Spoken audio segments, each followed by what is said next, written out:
what does that world look like where the central bank no longer is a viable business model, which is crazy to say, right? Yeah, Like, it's totally. literally the printing money business. Like, who thought that could ever go out of business? 1 to 2 halvings from now, I do think we will get to a point where it might be unprofitable to mine Bitcoin. Now, there's been a lot of people that have theorized the mining death spiral. And, if it does that I for too remember long, this. it's like, but that's not how markets work. And I think if you think about like the dollar as a religion or whatever, it's like the primacy of the US government and its ability to be like the global police state. It just says in God we trust, and in reality it should say in Fed we trust, because that's who you're really trusting. And just bring in AI or whatever, I think the government shrinks by like 2/3, 3/4 in like a decade long Say time more frame. about that. How does AI shrink the government? You only work if you choose to work.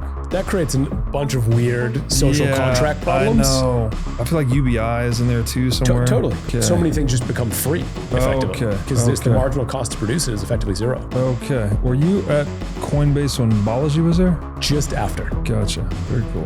What was that like?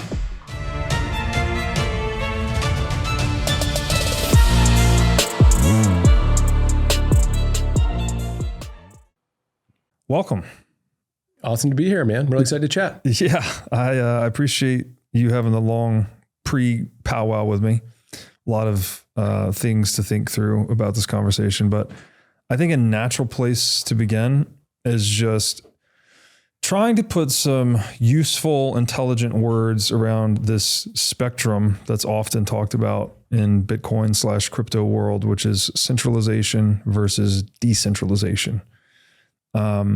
I really consider that word decentralization specifically to be like the operative word in understanding Bitcoin and understanding Bitcoin versus shitcoin. And again, I use the word shitcoin as in all non-Bitcoin monies, really monies, assets, tokens, whatever it may be, are shitcoins.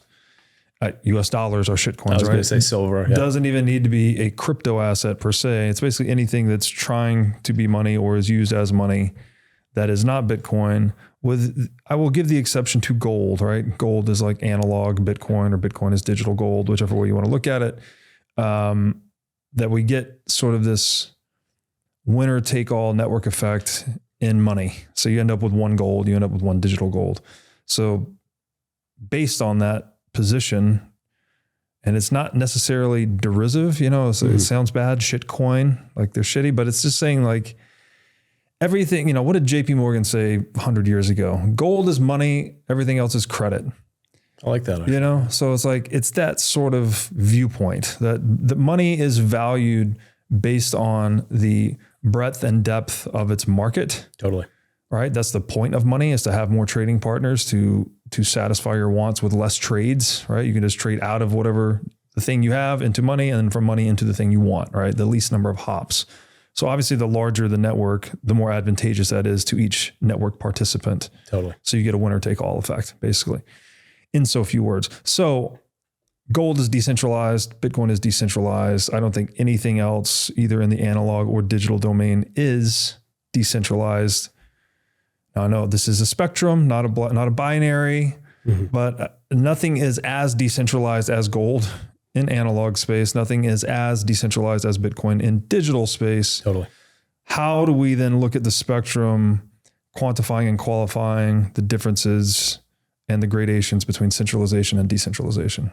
So I think it's a really good question. I love the gold analogy here, where it is, again, like infinite emission potentially as well, which is kind of interesting relative to Bitcoin. But I think when you think about Bitcoin and decentralization, which is arguably, in my opinion, the most important property of Bitcoin is decentralization, is that you can look at it with many lenses. So I think on one side, and also over time and how it evolves, right? Because like if you think about when Bitcoin first started, it was like totally centralized. It was like just Satoshi mining on his machine, right? And then over time, now you get so many participants from all over the world. And I think it's important that this changes throughout time and to kind of watch this evolution. And I think it's also important to look at kind of decentralization of different lenses, whether it's the security of Bitcoin. So how many individual miners out there? What's the concentration in mining pools? There's like, 7 or 8 now that matter, and we're seeing increasing amounts of concentration, but very different than ghash.io that had 50+% in 2013. So again, we've watched that kind of spectrum evolve. But then also in terms of the holders of Bitcoin, right? And you can think of Bitcoin now, there's something estimates of like 200 to 300 million people that in some way, shape, or form have some Bitcoin exposure directly, whether it's through an exchange or whether it's through self-custody. But I think that's what really matters in this case is what is the critical mass of people that can interact with this system in a freedom-preserving way, where you can't be censored and you have access to these markets like you described in an uncensorable manner. And I think that's what has been really interesting to watch as Bitcoin has evolved is we're getting more and more holders. Bitcoin mining hash is kind of going the opposite way for a variety of reasons, but it's watching that evolve, and that evolution has been really critical to the Bitcoin story. So you say Bitcoin mining hash is going the other way. You're referring to concentration of mining pools? Mostly mining pools, correct. Okay. Yeah. Why is that a concern? Because it's my understanding that the switching cost between mining pools is near zero. So if the concentration ever becomes significant, it's very easy for these individual miners to switch pools.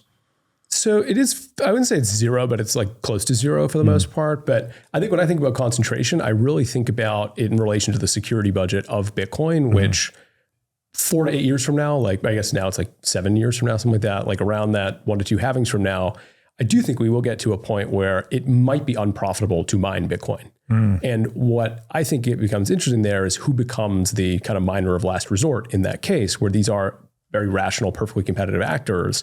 And the reason that I care is I think the most natural group to actually mine Bitcoin long run are these ETFs or potentially your corporates like MicroStrategy, et cetera.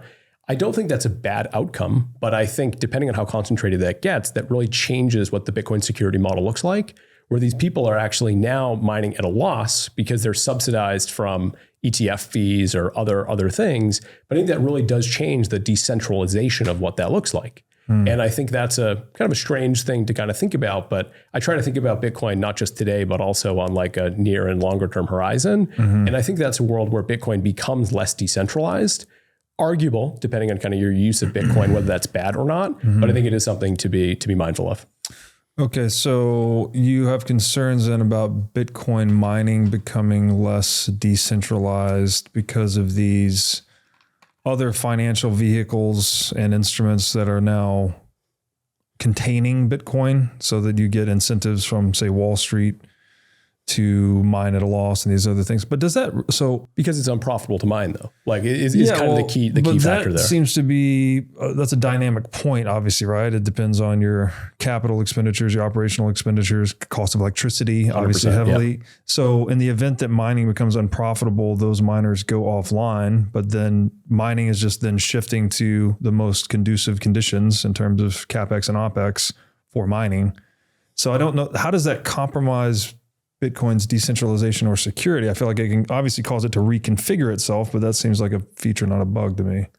I wouldn't say it's necessarily a bug. I just think it's a new end state where assuming everybody is normally acting in a rational way, right? Where people aren't willing to mine at a loss. So machines do go offline, which we do see in practice.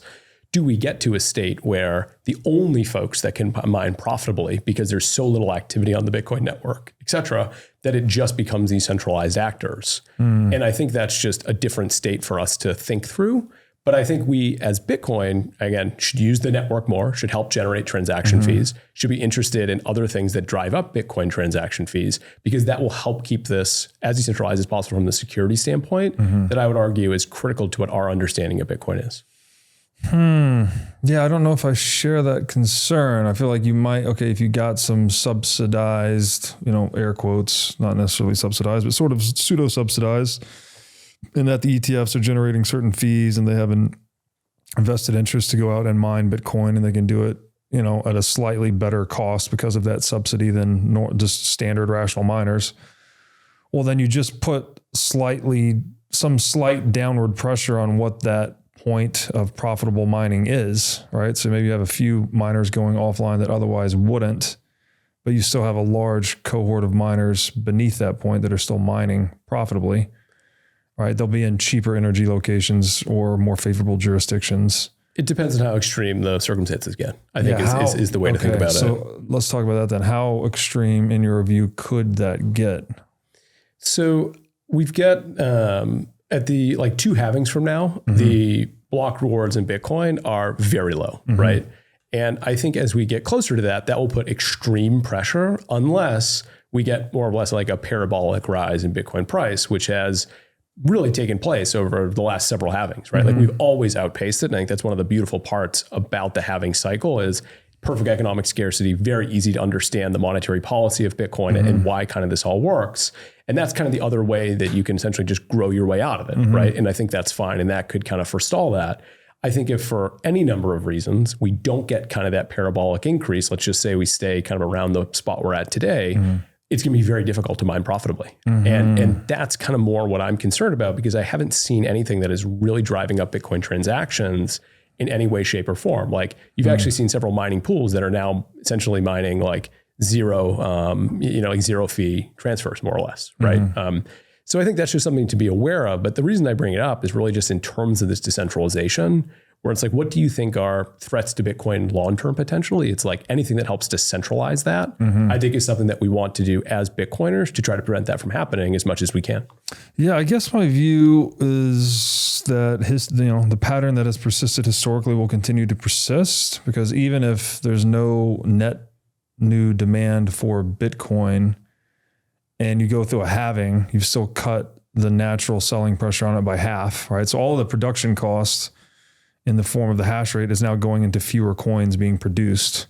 So the marginal cost per coin has doubled roughly when you go through a halving. Correct. And so that is the market, basically. That's what we jokingly call number go up technology, right? Well, the market will now adjust to that. The market price will have to at least exceed that for that to even be for Bitcoin to work, right? I mean, it's almost like if Bitcoin's price is not going up, then Bitcoin is somehow broken in a way. And that sounds a little bit, I don't know if I'd extreme, but if you think about it, if the marginal cost of production has gone up, let's say it's whatever it is today, it's $50,000 a coin. I don't know what it is. It's 50,000 a coin. Bitcoin's trading at $100,000. Miners are profitable to the tune of 50,000. Well, you go through a halving. We go from 3 1/8 of a Bitcoin per block, which I think we're at now, and we go to half of that. 1 and whatever that is, 1.6 Bitcoin per block. And so all of that hash rate is now going into half of the new issuance. So now the cost to mine Bitcoin with no net new demand is $100,000. Yep. If the market price goes below that for too long, well, then unprofitable miners are going to go offline. The difficulty will adjust down and will, basically stay on track with the issuance schedule. And so how does that Bitcoin's price doesn't seem like it can go below the marginal cost of production for long. Now, there's been a lot of people that have theorized the mining death spiral. If it does that for too long, it's like, but that's not how markets work. It's like basically the inefficient market actors will go offline until the market price is roughly equal to the marginal cost of production. And that serves as a floor. It's like the floor of possibility. And then from there you get speculation and whatnot upwards. So the cycle that you just described, I would say is how it works today, that I actually fully agree with. But I think if you have this new ability to subsidize from these other products, that is actually what could lead to that cycle changing. Because now you have actors that have economic incentive to recycle that surplus that they have in order to capture more of the means of production is how that works. But that would be a centralizing function, if that makes sense, right? But that's one and again, I don't see a lot of long-term threats to Bitcoin at this point. I think we're through 95% of those threats. I think now it's just more almost like centralization and capture that are some of those bigger threats. Okay, here are ways that we can avoid that. But I think your understanding is correct, and I would agree with 98% of what you said. Yeah, I guess if there were, let's say the ETFs did apply some additional pressure on that process, that it would just become slightly more oversold, because then even the ETF itself, while it's only doing business, or it's only increasing its book to the extent Bitcoin's price is expected to go up in the future, right? So if they play that game too far out and the ETFs put a lot of downward pressure on Bitcoin price, well, then they're actually shrinking demand for their product. And at some point that thing becomes oversold and exhausted, and then you're going to get back to the fundamentals of supply and demand for Bitcoin. So it's also it could, I agree that maybe you could get some distortion, right? That's a good word. Distortion's a good word. But I don't think it can persist. I think the persistence is a great question, but I think like maybe even instead of just ETFs, think of like corporates like MicroStrategy, Metaplan, whatever, for them to actually add on like another way to increase their Bitcoin per share in a non-dilutive fashion makes a lot of sense, right? Like that is a very viable business plan. I think that would be very aligned with their shareholder goals and holder base as well. And I think those are great examples where like, yes, there is the number go up, like MNAV, all that kind of sort of piece that's like very involved in that strategy. But I think in that case, they're not necessarily bound by the same constraints of like an ETF, right? Like you have a little bit of a different, it's called a kind of business plan of how that all works. But distortion might be a good word, right? Because that might just be a temporary kind of change here before things get reconfigured for a variety of reasons. Okay. Interesting thought experiment nonetheless. Yeah. Okay. So then when you're looking at the spectrum of centralization versus decentralization, you mentioned the mining pools, you mentioned holder concentration. Correct. So you think that matters in terms of the actual decentralization of the protocol itself. You need to have, it matters how many people hold it and where they are. Like what all goes into that? Great question. I think geographic decentralization is also a property that you would want, but you want it to be as distributed as possible. But I think that one creates utility, right? Because you have more people that are willing to transact in that currency ultimately. But it's also just good for the kind of the decentralization of the network, right? In terms of just the raw coins per wallet, that is also very useful to have distributed. Again, like a very extreme case, if we go back to 2008, right? Satoshi's all the mining pool or all the mining hash, all the coins, right? That itself isn't really a network. So the more that you get at that, the more the network effects actually take place. And I think with Bitcoin, we again have hundreds of millions of people that have some Bitcoin holder exposure in some way. How do we get that to billions of people, right? Like that will undoubtedly make the Bitcoin network better from a variety of reasons. What about nodes? So non-mining nodes, how does that factor into your views on, is it centralized or decentralized? Another great question. More nodes, definitely good. I think if you go into clients and other things, it gets a little like kind of more arguable, but I think having more nodes is better, mostly for like censorship resistance, right? And just like access to read the state of the blockchain, and from like a pure, again, like more censorship resistance, like type mechanism, that's critical to have as many nodes out there as you can. I don't think you're not a Bitcoiner if you don't run your own node or anything of that nature, but I do think that is helpful for the state of the network and just keeping it running. Gotcha. Okay. iCoin Technology has released a slick new hardware wallet. It looks like a mini iPhone with a high-res 3-inch touchscreen and camera on it. The device has no Wi-Fi, no cellular connection, and no GPS. It is an air-gapped hardware wallet which uses QR codes and a camera to communicate with the Bitcoin network. It has a built-in camera which is required for air-gap operation, and it has an optional Bluetooth compatibility. It's really a brand new user interface and user experience for a Bitcoin hardware wallet. iCoin makes self-custody accessible, easy to use, and non-intimidating.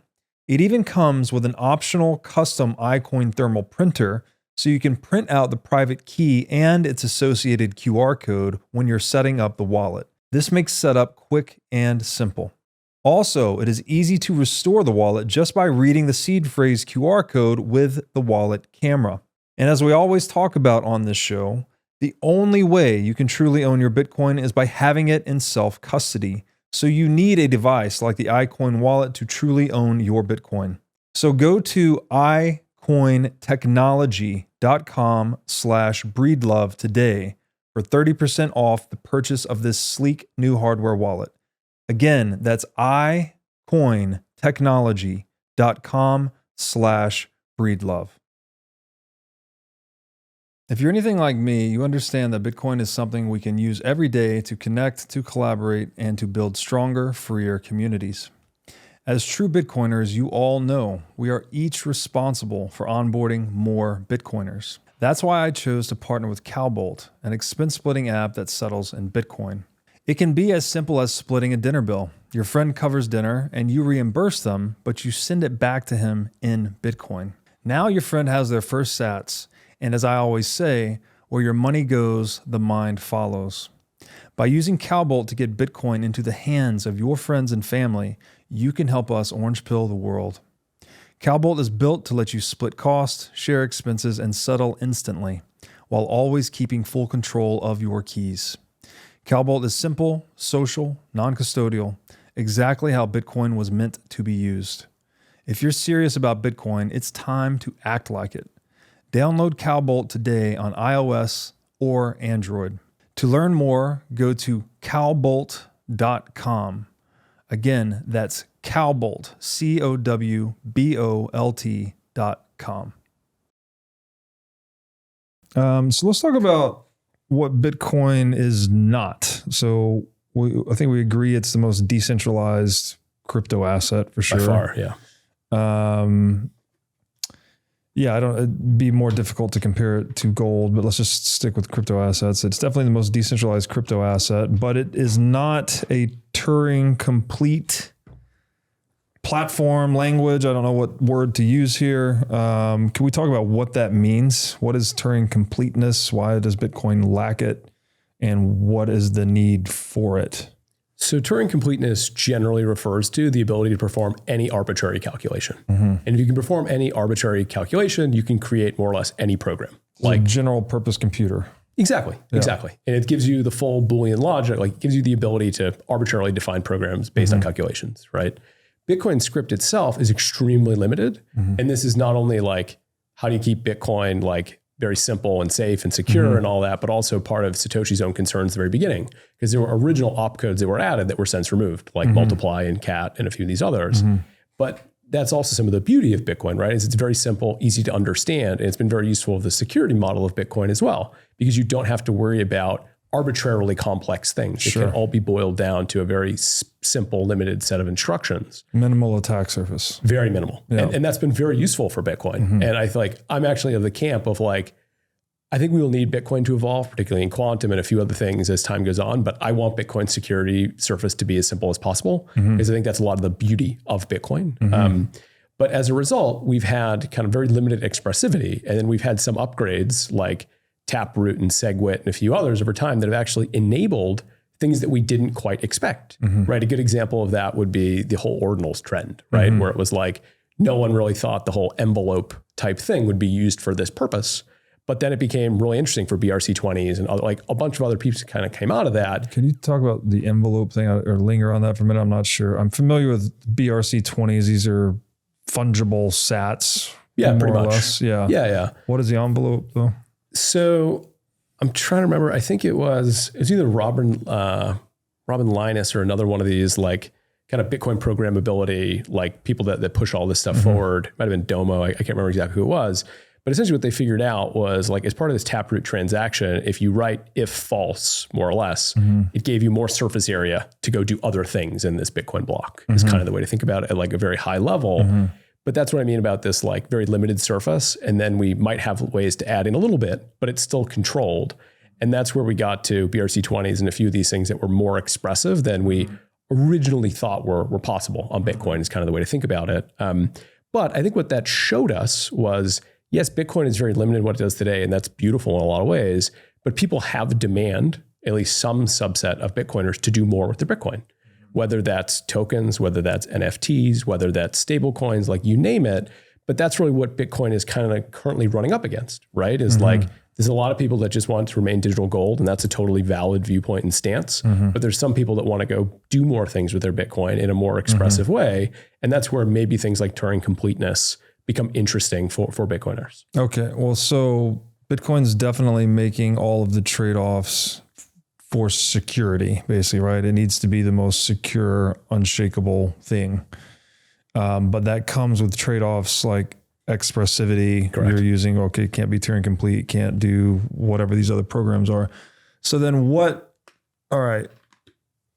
And this is obviously named after Alan Turing. This is not the same as the Turing test though, right? That's totally determining different. AI. Yep. So Turing completeness is you can perform any arbitrary calculation on layer one, basically. Is that? As part of the virtual machine. As part of the virtual machine. But Bitcoin lacks a virtual machine. So this was the original impetus for Ethereum. Yeah, exactly. So that was the whole reason that Ethereum, well, there's probably many reasons, but one of the major reasons was Bitcoin was not Turing complete. Yeah. So this gave a way to write full smart contracts. Like you can argue that Bitcoin's basic opcodes that it does have allows you to write smart contracts like HTLCs and a few other like very basic primitives. But Ethereum, and the whole reason that it got created was to make it more expressive. And there's a bunch of other design decisions that were made, and the EVM and everything else. Basically making the opposite trade-off, right? Instead of optimizing for security, it's going to optimize for expressivity. I wouldn't say it's a pure trade-off, if that makes sense. But if you view it as a binary of like either pure security or, like something of that nature, yes. But I think they kind of wanted to thread the needle of like a very secure while expressive block. Well, but roughly speaking, maybe not even roughly speaking, that the more features and expressivity you add to something, the more attack surface you're creating. Correct. Yeah. Right? At least theoretically. So I'm not saying it's less secure per se, but it's less, well, there's potentially more risk and pitfalls. Yeah. That's a totally fair point. Yeah. Okay. So Ethereum's then making the opposite trade-off as Bitcoin in that respect, right? They're like, we'll take more attack surface, but we want to do more things. Correct. More bells and whistles, but more vulnerabilities potentially. Yeah. Okay.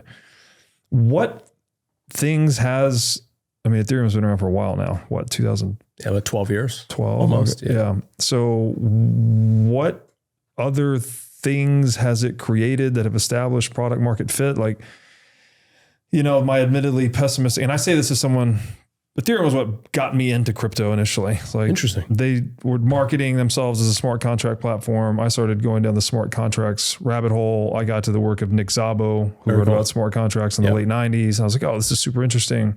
This is going to, finance is a smart contract basically. So if this technology can eliminate some of the labor there, it could be a really big deal.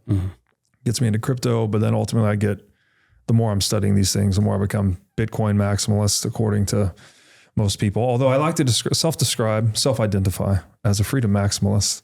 Shitcoiners call me a Bitcoin maximalist, and Bitcoin maximalists call me a shitcoiner, so I don't really know what I am. You're all over the place. Somewhere in the middle. What has Ethereum, so I'm saying all this with like gratitude, I guess, to Ethereum marketing for like giving me the initial inkling to lean into this space and start learning about it. But now I consider Ethereum to be the meta shitcoin, basically, right? It's the shitcoin platform on which so many other shitcoins have been written and generated. Someone very eloquently put it once that it's like the great asshole in the sky from which all these shitcoins spring. I've never heard this. Yeah. And I don't think it's too far from the truth, but I'd like to ask, like, are there, in its Turing completeness and in it making this trade-off for more expressivity, albeit with more attack surface, what things has it produced that have established product market fit other than just making more shitcoins? Wow. So much to unpack there. So I think your story is actually interestingly reminiscent of my own. So I got into Bitcoin in 2013. I wanted to build an alternative traditional financial system, non-sovereign stored money. That was it. Couldn't really figure out how that was going to happen. But then when I ran across Ethereum, I was, wait a second, now you have programmable money. It all kind of clicked. And then eventually a lot of that became core. But we actually have like kind of a similar through line in terms of how that kind of all played out. I think it's also important to separate Ethereum, the asset, from Ethereum, the platform. And I think that's an important distinction. But I think if you think about what Ethereum... But they are bound up, right? Like you need to use the asset to operate the platform. They're bound in that it's a gas token. What I would say though is like, imagine you could trustlessly bring your Bitcoin over to Ethereum today, which you can't do, but imagine you could.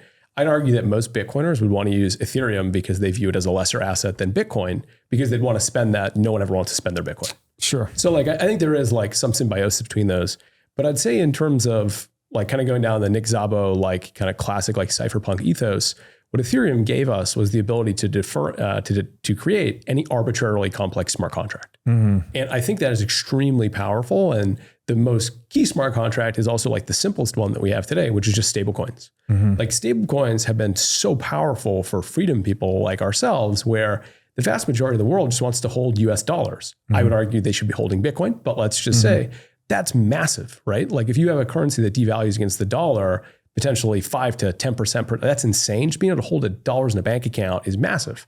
And then you take it one step beyond that, you can have these yield-bearing pieces that are essentially T-bills on chain. That's another massive leg up. And those are 100x better improvement for billions of people around the world. And I think that is Ethereum's major contribution to society, is that it now enabled you to do that in a trust minimized way. Again, not as good as Bitcoin, but still massively important for freedom and just general asset growth across the world. I would hope that that gets recycled in those gains into Bitcoin wherever possible, but people will do as they please. But But I think if you go beyond that, we're now seeing this intersection of the traditional financial economy and this decentralized version. And I think if you think about like Apollo, BlackRock, all these groups that are now launching these on-chain versions of their products, this is actually how we blend our original idea of this alternative traditional financial system by bringing it on-chain. And like, I would love for the majority of this to be Bitcoin denominated, again, versus ETH or stablecoin denominated. But that is how we approach this, right? Because Bitcoin is so limited, there's not really a path to do that today on Bitcoin. Maybe we'll get new opcodes, things that will allow that in the future. But that actually is a lot of the change that we wanted to see in the world, and nothing to do with the ETH asset. But that's a whole different story. But I think having those primitives will continue to grow in importance as time goes on, because there effectively is no trust with the banking system. There's way too many intermediaries. The more that you can bring that direct to consumer in this case, massive win.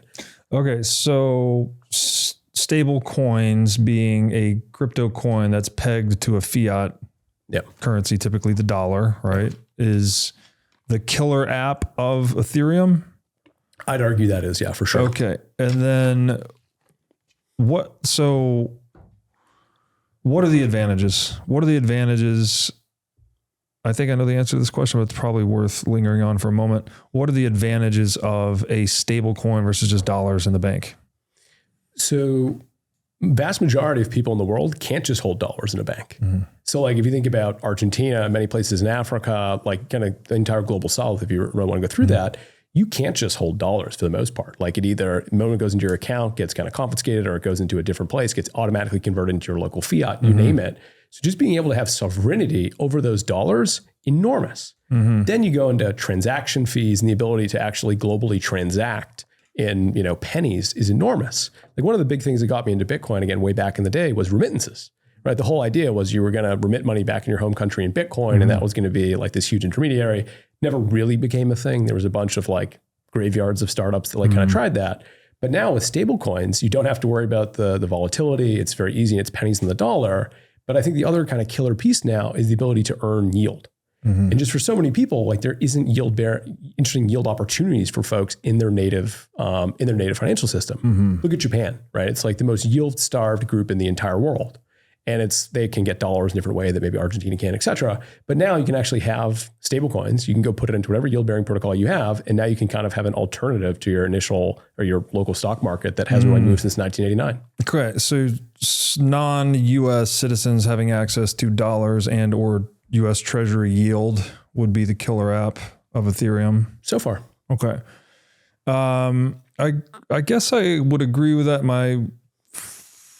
Follow-on question would be like, one, it's not actually trustless though. I mean, minimized. I guess you already said that because you're still trusting Tether or whoever, right? Like you're basically holding the Tether coin, which is built on Ethereum. Well, it's deployed in many places, but the biggest is Ethereum by far.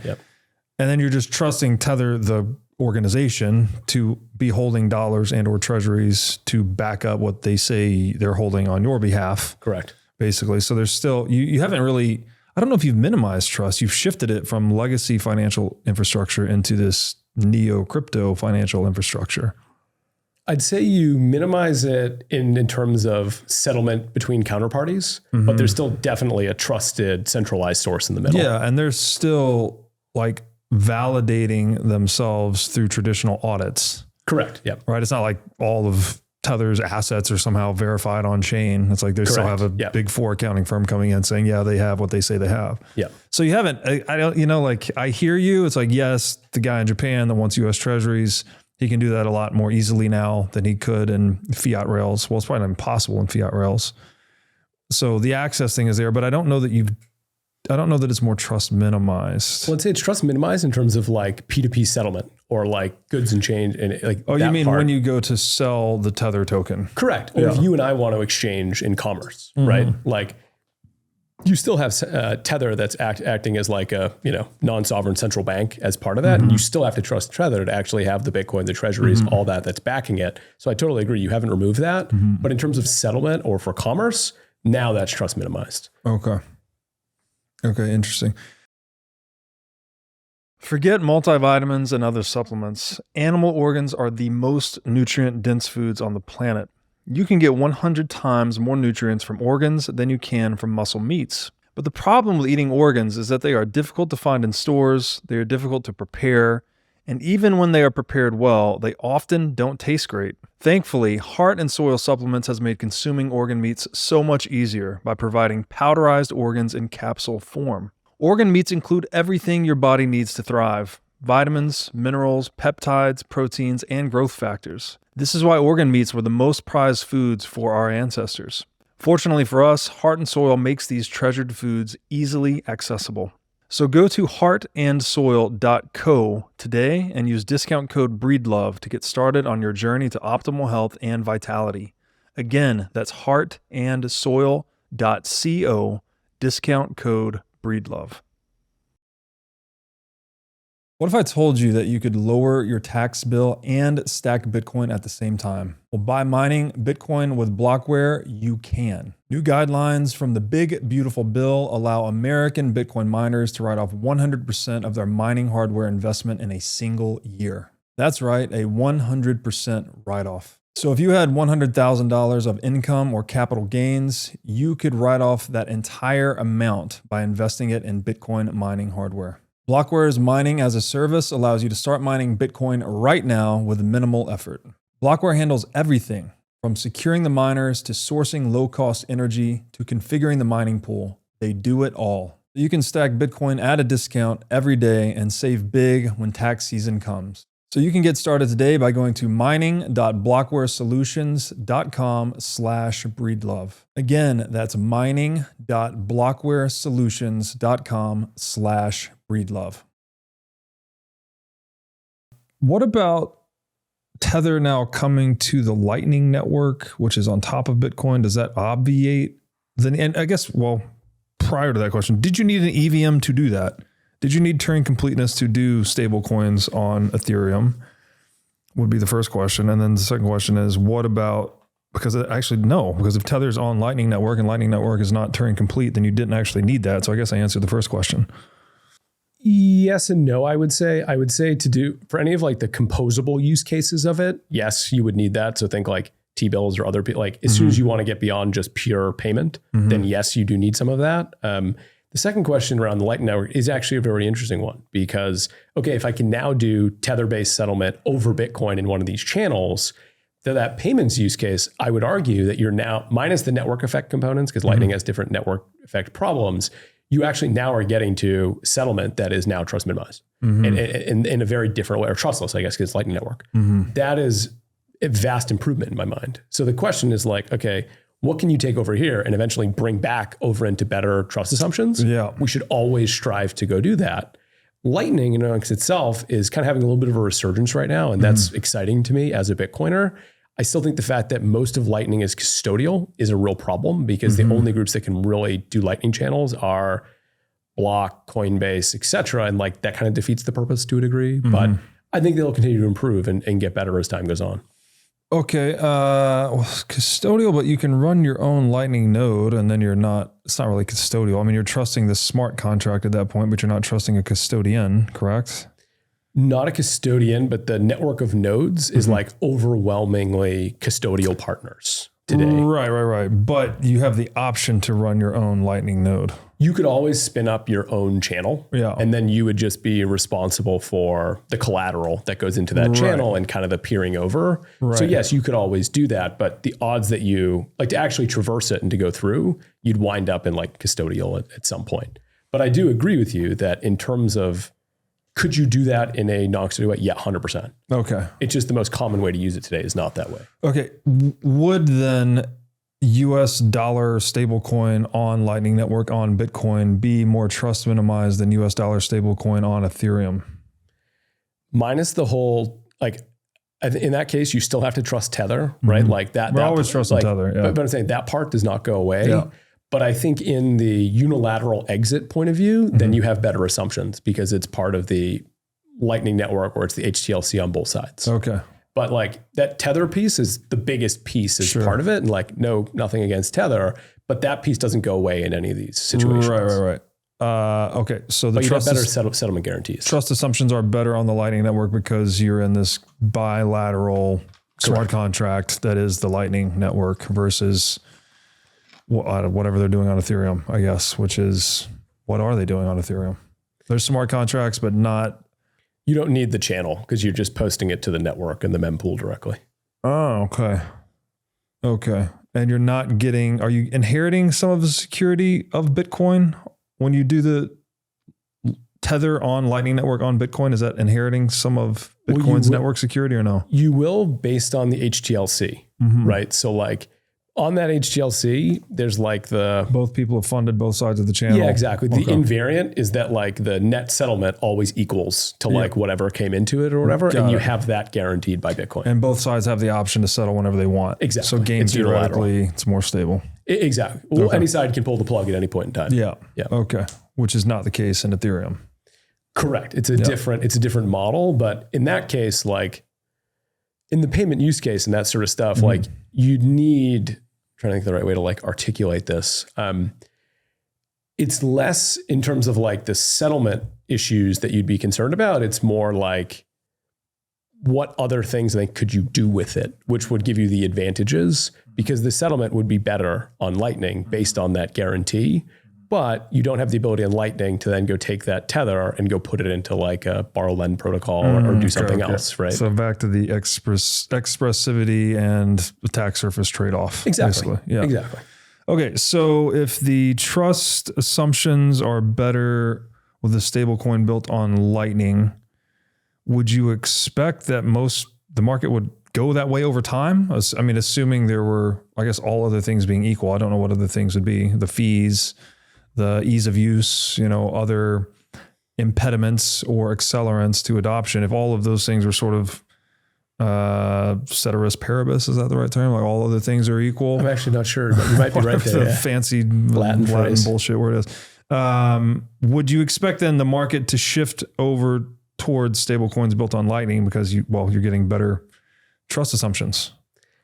I would love for that to happen, but I think it's really hard to usurp a lot of the network effects and things that are already in place in Ethereum around stablecoins. Okay. I think people like you and I care a lot about trust assumptions and this sort of things, but I don't know that that's the global view. But I think if you could get it to a place where... Until the trust assumptions are violated. Until something happens, right? Like people love to put their hand on the stove and, like I'm waiting for centralized lenders to come back this cycle. Like it's the same story every time. Yeah. But if you could get it to truly the same place where Lightning has some structural pieces with channels that makes it very hard to have those same network effects, I think then you'd have, and provided you get the wallets to be as good and like all those pieces, I would love to see that shift. But it's really hard to get in front of that like 10 plus year head start that Ethereum has. But this is where like having people like Tether in the mix here is really interesting because like Paolo's a Bitcoin maxi, right? Like, and I think that's really helpful because can they get enough distribution channels that help cut into some of those network effects? Okay, that's probably your only shot of like, okay, you have the biggest stablecoin, you have these amazingly big distribution partners. Okay, can you now go use that to kind of get to a better place? I think that's really you're hopeful on that one. Okay. So if there were some type of calamity, you would expect people to shift towards better trust assumptions for stablecoins. It'd be hard, but I think calamity is a good word. Okay. And then, we've had plenty of calamities in this domain, probably more than any other one.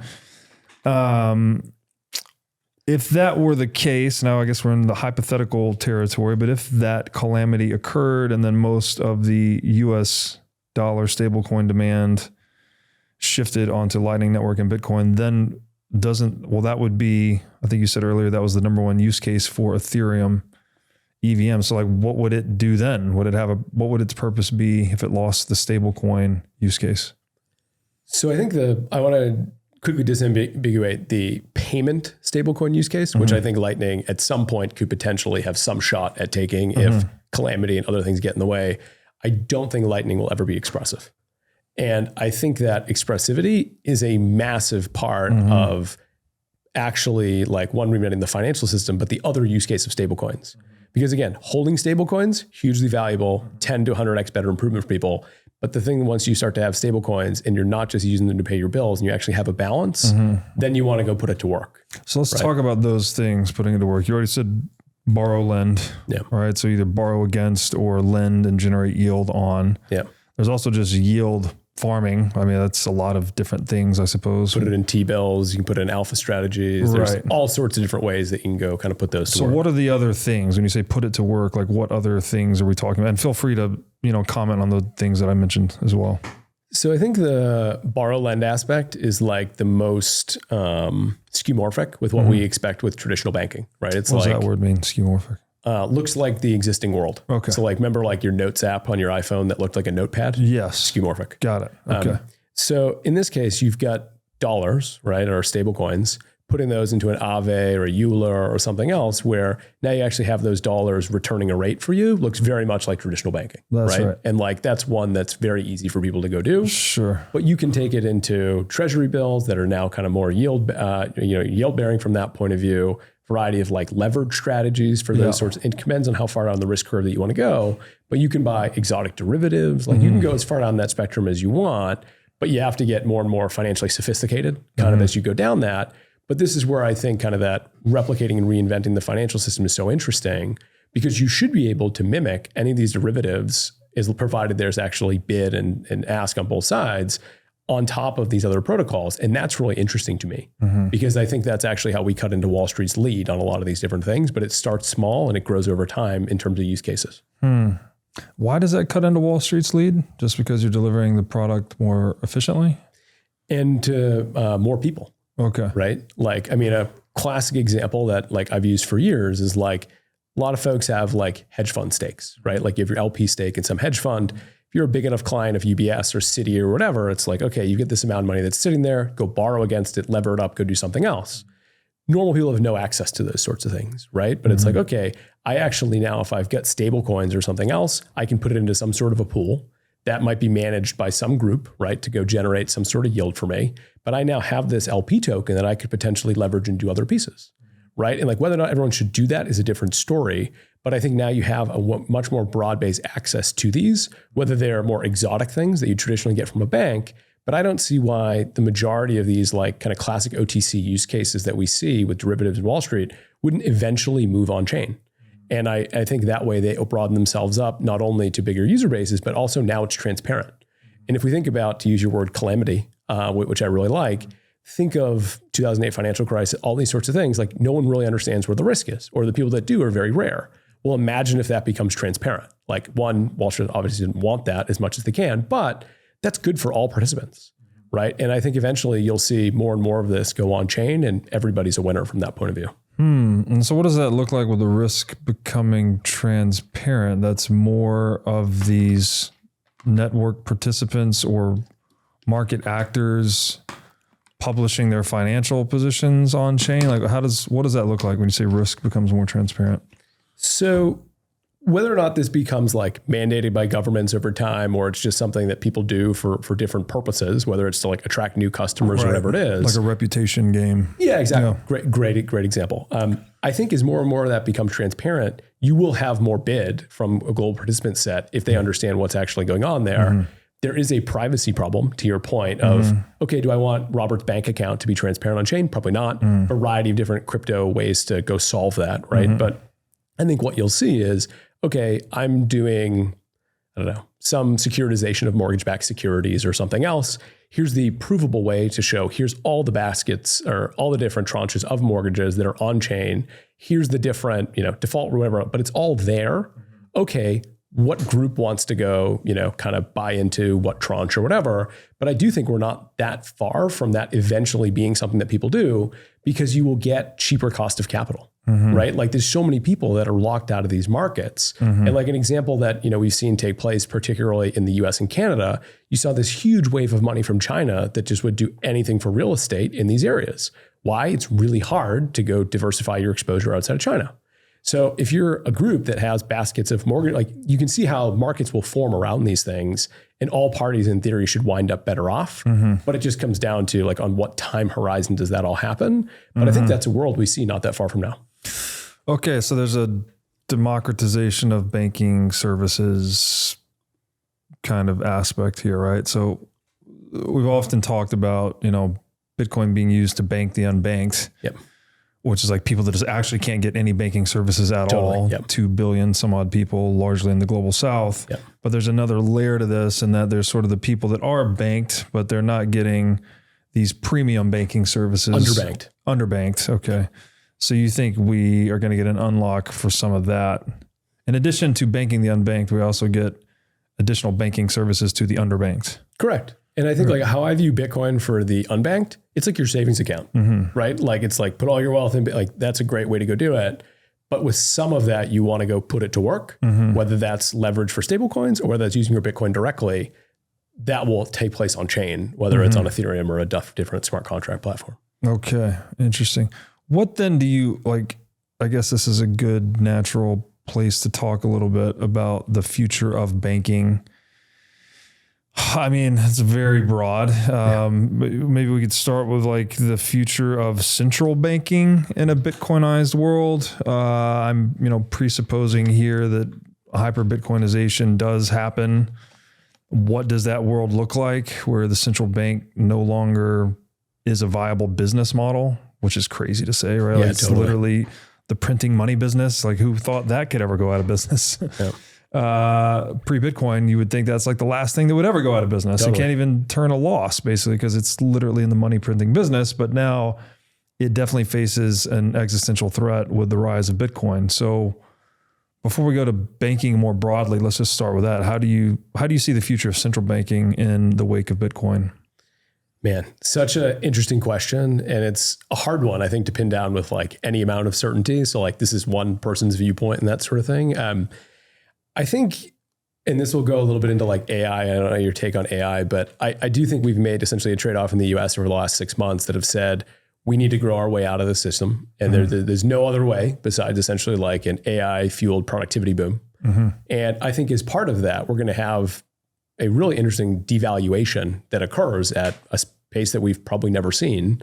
And I think, although I think that's bad in many, many ways, I think the dollar, yeah. But I think it's great for Bitcoin, right? Of course. And I think that's kind of the trade-off that we all have to balance over the next, let's call it 5 to 10 years. But I think that we'll get to a point where like Bitcoin is really the only asset that has value for the most part, that we have this global, maybe gold will be in existence as well. But like besides Bitcoin and gold, and Bitcoin of course has many value adds over gold, are the only things that we kind of hold as like a real store of value. And I think whenever that shift takes place, that's when central banking as we know it really collapses, because I think your marginal interest for a dollar will be so much less than your marginal interest for Bitcoin. And is that at $1 million a coin? Is that $10 million a coin? I have no idea like exactly where it is on that curve, but I think central banks will wind up having to issue against Bitcoin on some intermediate term, and then it's just Bitcoin based afterwards. But I don't think it's as far out. And then what's the point of the central bank when they're issuing against Bitcoin? Like what service are they providing? I think it's just some sort of like interstitial way to try to create marginal demand for debt, probably, as we go out on that curve. But like, how long does that last? I have no idea. But I think there will be, we already saw this a little bit in the US of like strategic Bitcoin reserve. The next thing will be some acquisition in some sort of neutral way.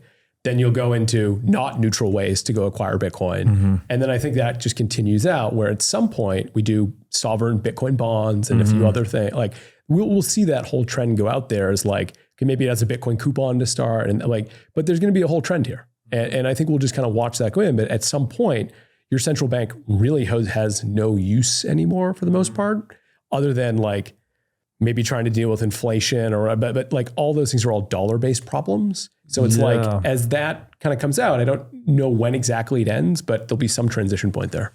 Yeah, because the central bank really loses all of its levers when its fiat currency goes into irrelevance. Totally. It's like, what can it do at that point? Can't control interest rates, can't do much about the unemployment rate, can't, inflation. It's like, well, inflation of what? Like the currency's dead. You don't do anything about Bitcoin inflation. So I think you still worry about it, if that makes sense, but it's just like way more meaningless.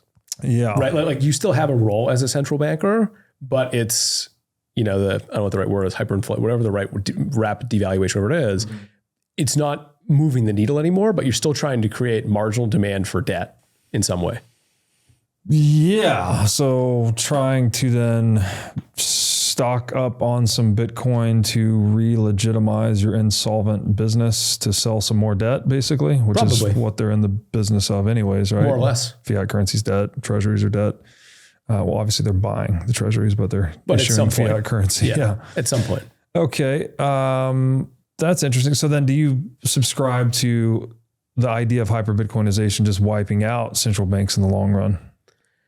Again, I don't know that it ever goes away because it's hard for me to believe that there's no fiat currency ever in the future. I think there will be fiat currency. It's just its relative importance to Bitcoin, I think will greatly, greatly diminish. Okay. But I do believe hyper-Bitcoinization is a thing that will happen, but I'm not exactly sure on what shape or what time horizon. Okay. But it's going to be weird when you live in a world that is Bitcoin denominated versus dollar. Like, sure. It's the new asset, that now becomes the center point. But yeah, we've talked about that a lot. The psychological transition you have to make to reprice everything in sats, right? You're taking off one pair of glasses and putting on another frame of reference. And that is, well, that's going to be a very confusing time for people. Very confusing. Have you ever wanted to start a business in the Bitcoin space? If so, then the Wolf Startup Accelerator could be for you. Wolf is the first startup accelerator dedicated exclusively to businesses developing in the Bitcoin Lightning Network. 4 times each year, Wolf brings teams from around the world to New York City to work with like-minded entrepreneurs, pushing the boundaries of what's possible with Bitcoin and Lightning. The program is designed to help early-stage companies achieve product-market fit, develop their brand, secure early-stage funding, and grow businesses that fuel the global adoption of Bitcoin. Go to wolfnyc.com to learn more or apply today. Again, that's Wolf, WOLF, nyc.com. Bitcoin custody is evolving. Both self-custody and single third-party custody come with significant risk and trade-offs.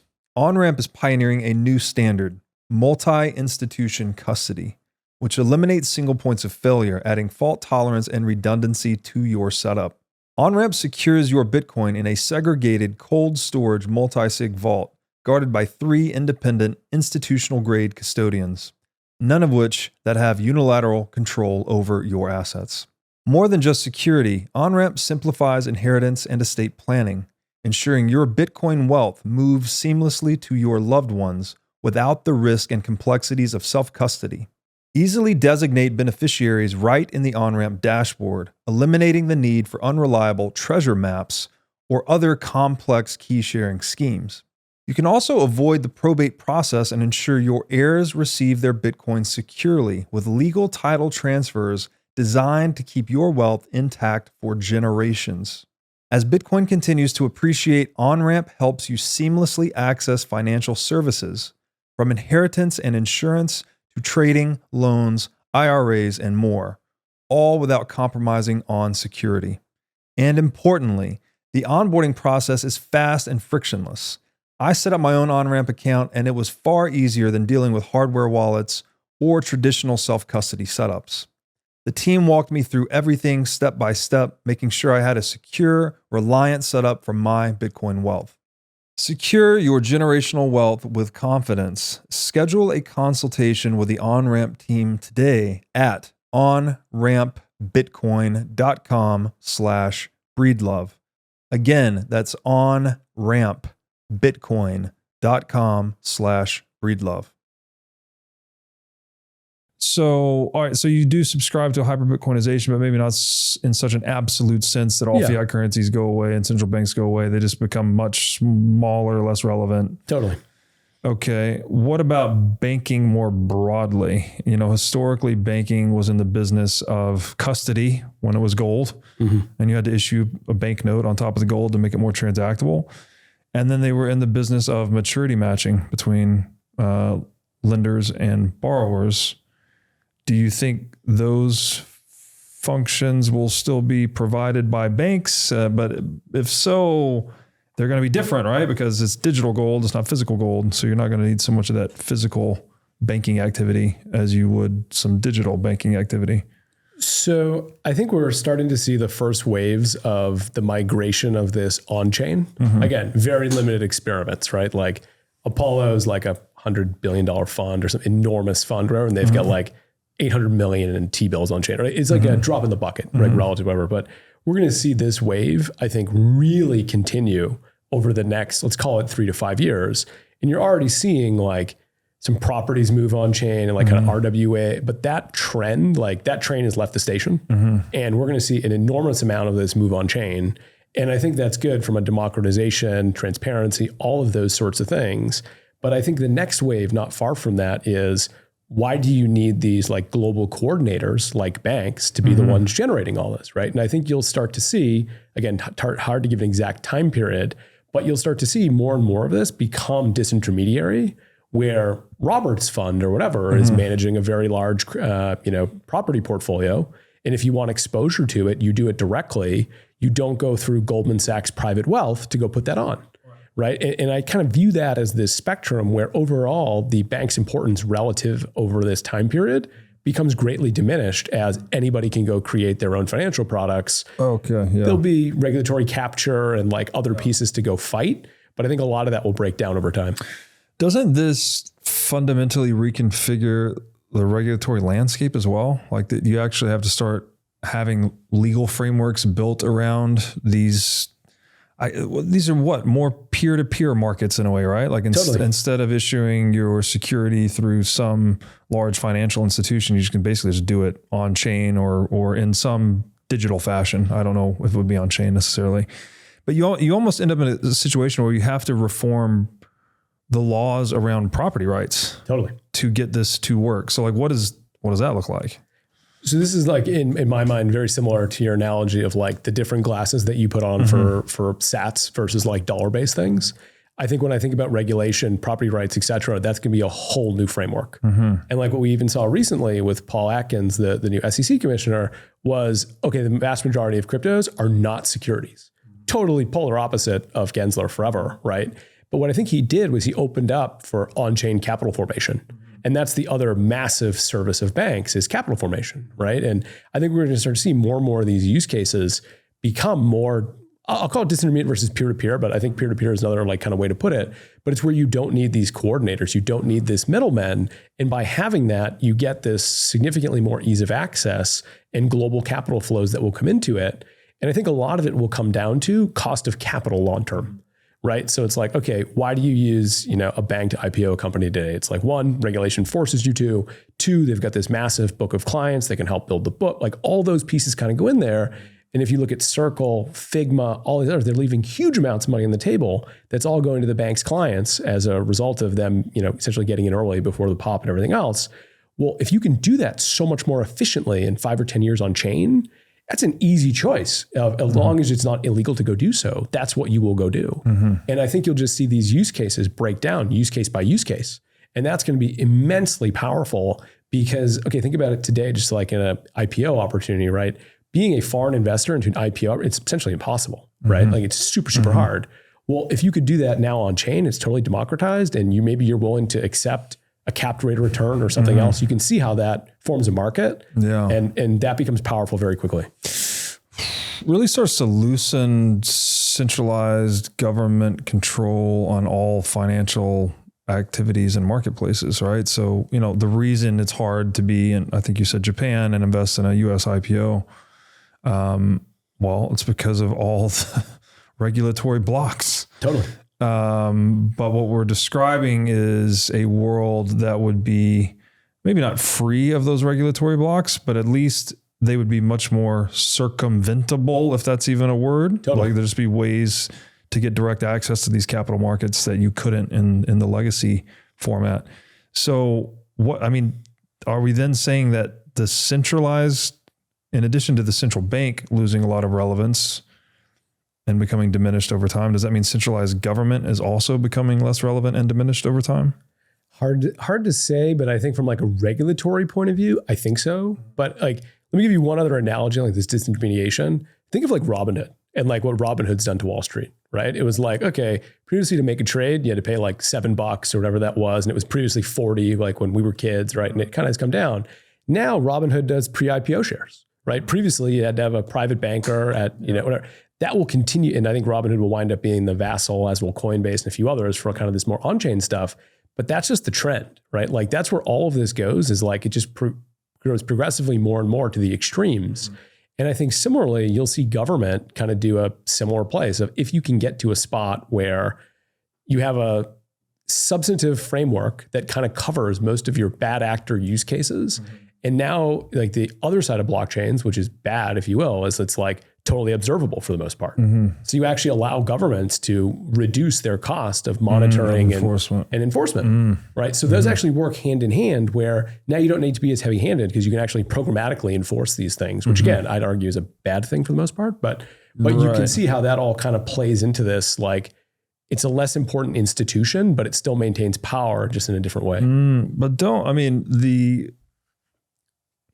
the creators of these platforms, where these things, let's say these regulations are being automatically enforced via the platform, there's a lot of discretion given to the platform creator or operator, right? It's not, the government can't just come in and say, here are the things I want you to do, because, well, that platform creator or operator can say, well, if I don't censorship, well, I have a lot of leverage, right? It's like, well, if I don't like what you're telling me, Mr. Government, I'm going to go shop the other 199 governments. And it doesn't really matter where I am geographically, mostly, like I can kind of be anywhere because it's a digital business. So don't you end up, the regulators as we traditionally conceive of them won't necessarily be the same in this future, right? You'll have more options, presumably, and you kind of can opt into whatever regulatory framework works for you.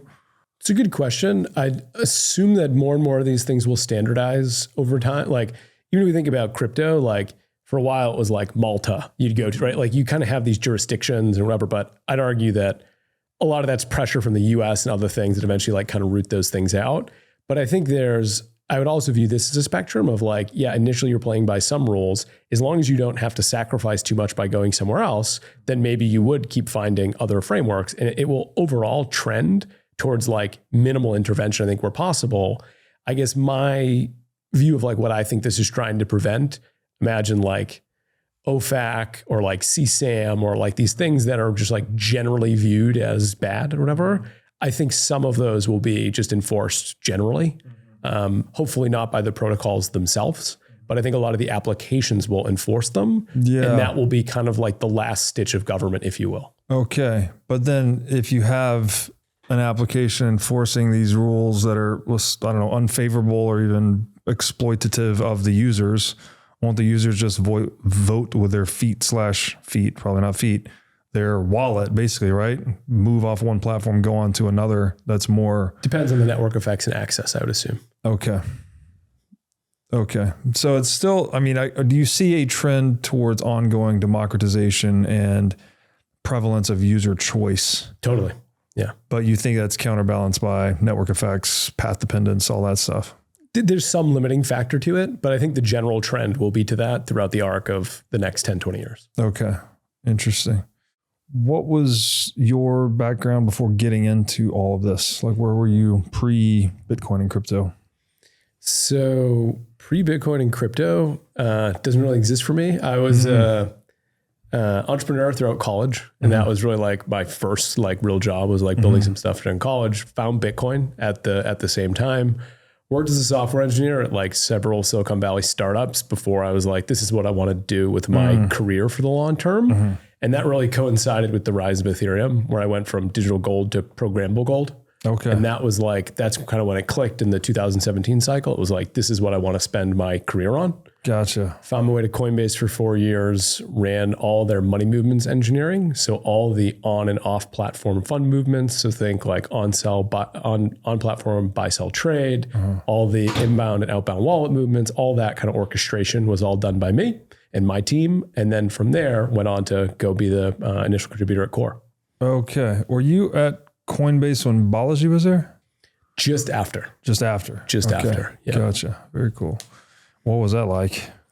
So I really view it as like crypto finishing school in a lot of ways, if it makes sense. It's like, there's a lot of amazingly talented people that work there and are doing, I think, really important things for the adoption of crypto, if you will. And like, people have a lot of very polarizing takes about Coinbase. I think it's undoubtable to think they've done a lot of good for the industry as well, even though people hate the high fees and like other things that they, have issues with.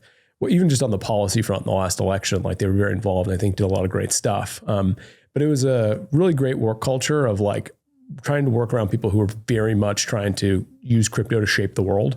And that's a very special thing that I think they have and a few other crypto companies really do, but that really motivated me. And it's subject matter that I've been, really excited about for like the last, I don't know how many years prior. So like it all worked out really well. The reason that my time at Coinbase came to an end was like, I think Coinbase had gotten farther and farther away from Bitcoin. And, for sure. And that to me was like a trade-off that I didn't really want to make because arguably, if you look at the 2017 cycle, 2021 cycle, everyone was trading off decentralization for scalability everywhere. And it got really extreme. And then so many of these coins were very much owned by insiders versus communities. And all of that didn't really resonate with me. It was like, Bitcoin is what we should base crypto off of. And that was like a very different take for Coinbase at that time and didn't really fit with kind of a lot of what they're doing. They've since launched CBTC and done a few things that are like kind of more Bitcoin focused, but it was very different at the time. And I'm still like kind of the Bitcoin guy of like the kind of Coinbase alumni network, if you will. Gotcha. What was the growth curve like when you were there? They were pre-public? Pre-public. So I joined right when it was like kind of in the doldrums. So if you remember like 2017, Coinbase went from like a very small company to like, absolutely gangbusters. Yeah. 2018, 2019, it really had fallen off. And it was a great time to join because that's when the people who really believed in crypto and like wanted to make an impact were there, while a lot of other people that were kind of more transient, left, right? Because for them, it was more of just, hey, I'm working at a startup and, trying to do cool stuff, whatever. It wasn't really okay, I think Bitcoin's the future of the world and I want to really kind of go push crypto forward, whether it's stablecoins or whatever else. So it's a really interesting time to go in there, take a bunch of responsibility, own a huge part of it. And then I also got to be there for the public offering and all that piece, which was a tremendously fast period of growth. Like it was amazing to watch it go from kind of an early stage company to $100 billion public company in, very short period of time. Yeah. However, it fell victim to its own success a little bit as well, right? Like a few hundred people to several thousand in a quick period of time. No company can really deal with that. And then as the 2022 cycle kind of came in and we had the Terra Luna, FTX, everything else, a lot of those transient people went away again, right? Like we'll kind of always see that in crypto, I think, as it becomes more and more in vogue and goes out of it. But that was a great time to be there for the extreme highs, extreme lows. And I think that also represents what being in crypto is, as like kind of your career. It's never as good as you think it is, never as bad as you think it is, but what the hell else would you do, right? And that's what's so fun about it. Yeah, it's definitely a wild ride. I mean, you see all sides of human psychology. I'm sure from the insider seat, you got a very interesting perspective. Do you think Coinbase, I mean, you mentioned it sort of was the victim of its own success. Do you think it's drifting away from Bitcoin, that it was just chasing these kind of easy profits and becoming more of like shitcoin casino? Or like what were they, why was there was a period of time where Bitcoin maximalists were like very loud against Brian Armstrong for, notably shilling everything in the world but Bitcoin. I don't follow it too closely. Actually, I'm not too keen on just focusing on people and criticizing them. Like I know people love to be political and love to talk shit. It's not my thing. Not enough time in the day. So I saw it from a distance, but it did seem like a really big deal to a lot of people that he had gone from an obvious proponent of Bitcoin and an early stage Bitcoin company, probably the most successful one, but then in its success, it became a distinctly non-Bitcoin company. And maybe it's since come back around a little bit. Perhaps as a result of those same Bitcoin maximalist voices, I'm not really sure. But so what was that whole pattern about? So I don't think I think it was a lot of like the loudest voices on like crypto Twitter and that sort of stuff, like don't really have as much impact as, people think they do, but they're really loud and they're like constantly blowing up our feeds. But I think how I would kind of think about like where a lot of that really came into vogue was like 2021 and like kind of the peak of the last market cycle. But like Brian's a capitalist. It's a for-profit business. And if the demand from customers is to go trade more longer tail assets, it is their duty as fiduciaries to go make that available. And I think that's where you go into kind of this like principled nature of being like a Bitcoin maxi and everything else is terrible versus profit seeking. And it's neither right nor wrong. It's just like, that's the realities of business, right? And I think there's deliberate choice made at the executive level to go out there and to go compete with Binance and FTX and a bunch of these groups that were being very, very aggressive in listing a lot of these early day one assets. And that's where the market is. And I think if Coinbase didn't go do that, they would have had a very difficult time competing through that cycle. And there's a lot of losers throughout crypto history that kind of become too purist in their views and don't go compete. Yeah. And that's where like kind of this Bitcoin maxi ideology, like I'm a former Bitcoin maxi, you know, back in the day, like you either kind of adjust and you figure out where you fit in that spectrum with the evolving realities, or you kind of wind up, you know, in a hermit and, you know, in some way. And that's not a bad outcome, but it's just like, you have to realize that's where it goes. Like another classic example, I'll take Coinbase out of it. Look at the ETFs. When the ETFs were originally getting announced, there was a very loud contingent of Bitcoin maxis saying, this will destroy Bitcoin. This is the worst thing that's ever going to happen, whatever else. And it's been a huge boon to Bitcoin, right? Like it's been hugely beneficial. And the fact that a lot of Bitcoiners are somewhat involved in some of these conversations, helping to shape TradFi now, hugely important. Like that's a massive win for us. And I think kind of Coinbase's arc was different, but kind of similar at the same time. Interesting. Yeah, I don't really know what to make of it. It does seem like there's an immune system function, I guess, of like toxic Bitcoin maximalism, that it's always trying to attack things that could hurt Bitcoin, right? Like during the block size wars of 2017, like I think that public outcry was actually very healthy and vital to the decentralization of Bitcoin. But then there's this strange thing where like the bigger Bitcoin becomes, the more entrenched it is, and so maybe the less it needs that sort of vociferous defense online and otherwise. Maybe not. I mean, maybe it still does. Like maybe we still face some other block size war 2.0 that's on the horizon, possibly related to privacy or something else. I know there's a lot of stuff going on now about knots and these other. I'm not censorship and filters and not fully educated on all of that yet. But there does also seem to be this weird thing where they just yell at everything, you know? And it was like, you know, I've been yelled at for getting in an ice barrel. I was like, what the fuck does that have to do with Bitcoin? It's like, so I don't know. I've been on my own growth curve, being like, well, what I thought was this very useful kind of defense mechanism does seem like, much like an immune system, right? Yep. You can have autoimmune conditions from your immune system, right? Where the system attacks itself. Correct. And so things do get a little bit overblown at times. Yet, however, I say all that, and I also, this is where I'm somewhere in between, right? Like I'm critical of them, but I also think Bitcoin maximalists are mostly right about everything.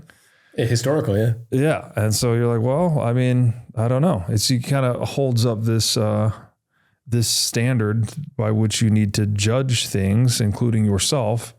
I do think it can go too far at times. I do think I don't know if it's been incorrect about anything significant. You know, it may have gone too far at times where it's, I don't know. Like it's a strange thing for me to try to get my head around. On the Coinbase thing though. And I think just before on the Coinbase thing. Yeah. So I think I wouldn't say the word outgrow is too strong, because I think that's the wrong framing. But I think if I go back to 2017, the community was so powerful in avoiding what could have been a legitimate crisis, and I think was the biggest test we will probably ever face as a community. And I think ultimately we made the right decision on it. But like that was when it was so important, because Bitcoin was so young and you needed all these staunch defense. Like that was so important to the system. And I think now Bitcoin is way too big to fail. And I think at this point, like that sort of like zealotry is still very important to help like onboard people, almost like a religious kind of zealotry. But I don't know that the system itself still requires that to function, if you will. Yeah. And that's where I still have a lot of respect for Bitcoin maxis. And I know a lot of these people, and like all that's still great, but I don't know that it still has the impact that it once had. And I think that's why now that the system is too big to fail, that's where, how do you take as much of that purity and try to embed it into these newer use cases? Like that's where I think it's so valuable to see people that, again, a great example, Adam Back, who I would consider like a Bitcoin maxi in many, many ways, him launching his own treasury company. That's awesome. That's him now going into TradFi and giving a Bitcoin maxi view. I think Saylor's also a big Bitcoin maxi, don't get me wrong, but wouldn't be like as OG, like kind of as you would think Adam Back. But that's so powerful because now it's Bitcoiners that are even more involved in that part. And that's a great view, in my opinion, of someone still holding their principles 100%, but finding more ways to bring Bitcoin forward. And I think that is the most constructive view of it versus like a lot of just like old man yells at cloud, which is, I feel like, a lot of the Twitter dialogue. Yeah. Well, there's definitely this cohort of people. What one of my guys said, they're popping pimples and eating pizza in their grandmama's basement. It's that type of people that are very loud on Twitter. They typically make memes for a living, but they're poor and they don't hold any Bitcoin at all. But they're very loud online and the memes get a lot of propagation and so they get a lot of attention. But that tends to be a distortion of what's real, right? Like the people that actually hold a significant amount of Bitcoin or are building businesses in Bitcoin tend to actually move the needle a lot more than the perception you might have online. But then there's the whole strange thing that perception is often reality. So people, I don't know. I don't exactly know how significant it is. It's one of these things where I'm like, yeah, it does seem like it's useful up to a point. Yeah. I think like what's an analogy? Like maybe early days of electricity, there were probably people like, yeah, this is the future. Like nothing, there's no other type of thing that's going to be better than this. There's no second best, you might say, and electricity maximalist. But then at some point, electricity is so widespread, like no one's arguing about it anymore, right? Totally. Like we all just use it and that's what it is. You would seem like a complete Looney Tune if you were running around saying, electricity is the thing and forget all the other, whatever energy technologies. And that just isn't a thing. So maybe Bitcoin maximalism goes that way, that Bitcoin just becomes so widespread and adopted and everyone's like, yeah, of course it's money. You know what? There's no need. I don't need all this ideological reinforcement. It just is what it is, right? It won. Gold is gold. Gold is money. Everything else is credit. Bitcoin is money. Everything else is credit. And I think a lot of these things in like the long run wind up looking like religions, right? It's like you need like zealous fervor, force convert, like all that sort of stuff has to happen. And it's so critical to like it living. But then at some point, like you don't get like the Bible thrown at you every day, like it's just like part of whatever, if you're choosing to be part of it, like obviously you get radical sex, whatever else, but in general, like the need for it to be constantly like kind of drilled into your head, like, diminishes over time. And I think we're just accelerating like at light speed with what that looks like in the Bitcoin case, because the world, and I'd say it's very different. Like religion is so much like, it's a system of views that you're like trying to put forward, but the world around you is like mostly static, right? In this other case, you've got all of these factors of like massive fiat debasement, just the crisis in central banks. Like you have all these other forces that are kind of gravitationally pulling you down as Bitcoin pulls you up. And that's why these things are moving at such like a rapid rate. Yeah, that's an interesting take. One of my highest health priorities is keeping my brain in top shape. To take care of my brain power, I do many things, such as striving to read, write, exercise, and meditate daily. One of the latest tools in my brain power toolkit is MindLab Pro. MindLab Pro is a nootropic supplement that is scientifically proven to enhance your brain power. When I take MindLab Pro, my mind feels like it has a better grip on the world, my thinking is more lucid, and the articulation of my speech is radically improved. MindLab Pro has been tested in rigorous, double-blind, placebo-controlled human trials and has been proven to enhance brain power for users in every age group. MindLab Pro is an advanced formulation of 11 nootropic ingredients and is backed by research from over 1,400 human trials conducted over the past 32 years. So if you're looking to enhance your brain power, MindLab Pro is an excellent solution. Go to mindlabpro.com/breedlove to start enhancing your brain power today. Again, that's mindlabpro.com/breedlove. If you're listening to this podcast, you probably get it. You get that Bitcoin upends everything that state-sponsored schools teach us about money. For those who get the importance of Bitcoin, it is important that we have a smart way to buy and hold Bitcoin. My friends at Coinbits, the oldest Bitcoin-only exchange in the United States, have pioneered the concept of roundups, which converts your spare change into Bitcoin. Simply connect your credit or debit cards, and your usual purchases are rounded up to the nearest dollar, letting you stack sats on every purchase without even thinking about it. Coinbits also provides a terrific self-custody experience. Connect a hardware wallet for automatic withdrawals into cold storage to minimize your risk and stay sovereign over your Bitcoin. My favorite Coinbits feature is Coinbits Plus, which gives you the best exchange rate on Bitcoin. It even gives you real-time feedback on how well you are doing on your savings plan. With Coinbits Plus, power users can save more money to buy even more Bitcoin. All that, plus peer-to-peer cash and Bitcoin payments, target orders, price alerts, and more means Coinbits can help you do almost anything you need to do with Bitcoin. So go to coinbits.app/breedlove to sign up today. Again, that is Coinbits, BITS.app/breedlove. What, as a system, I would define religion as like a system of orientation, anything that orients you in the world. We have these stories that, tell us, often they're archetypal, right? Like the story of Christ is like, well, he meets betrayal with compassion. He meets sin with righteous indignation, meeting hatred and ultimately murder with love, so it's like these stories that are pushed all the way to the extreme, and they give us some type of like orientational value in the world, like how to be, and like a very secular view. I think, Christ, and not just Christ, but others, Buddha, et cetera. These are like role models basically. Totally. And so we need that to come online culturally. We actually need role models, not just in the flesh in the moment, but also these archetypal stories orient us in the world and with one another. But when you define it that way, it kind of makes every social construct religious in a way, like English language is kind of a religion. Like, you subscribe to it. It's got certain words and views. There are people that are better at using it than others that you'll try to imitate. Money, obviously has a religious quality. It's often called a belief system. Yeah.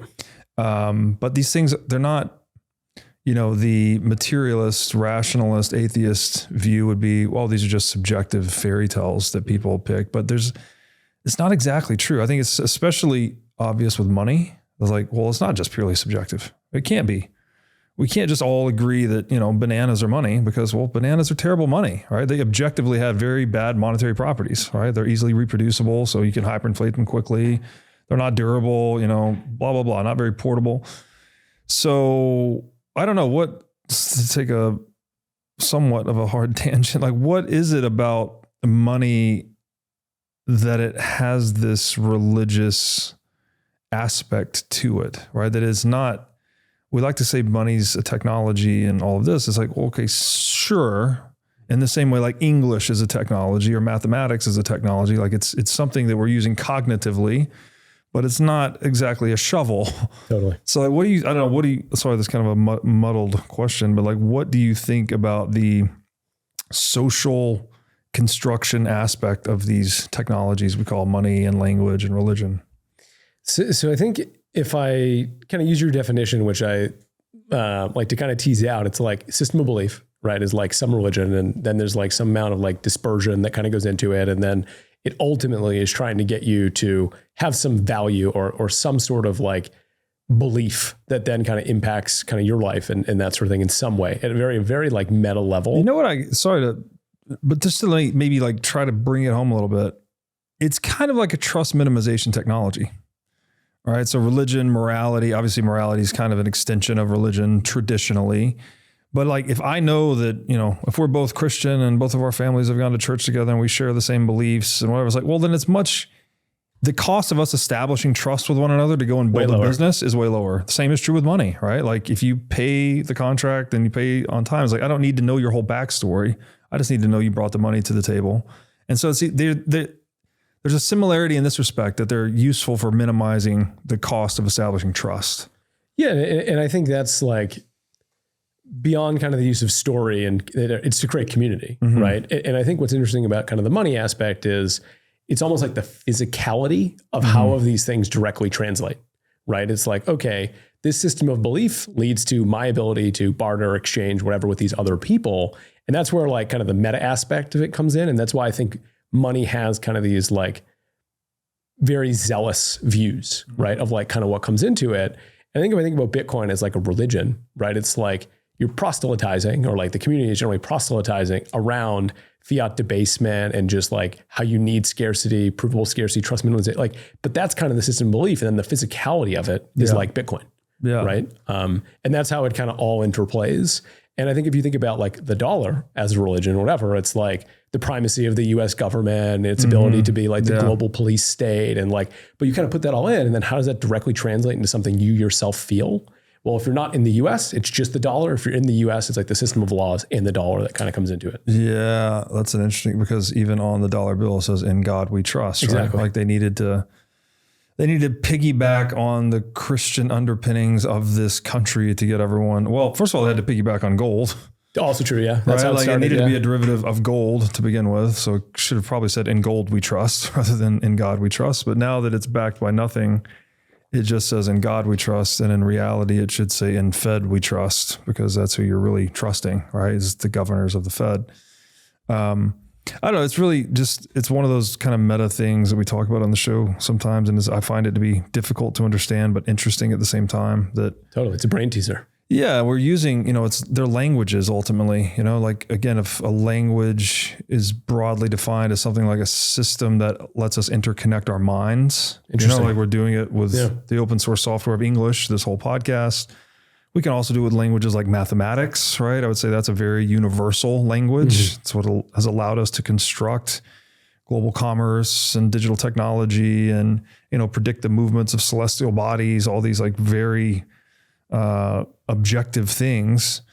So you kind of have like, natural language allows us to connect our minds in the domain of the subjective, mathematics letting us connect our minds in the domain of the objective.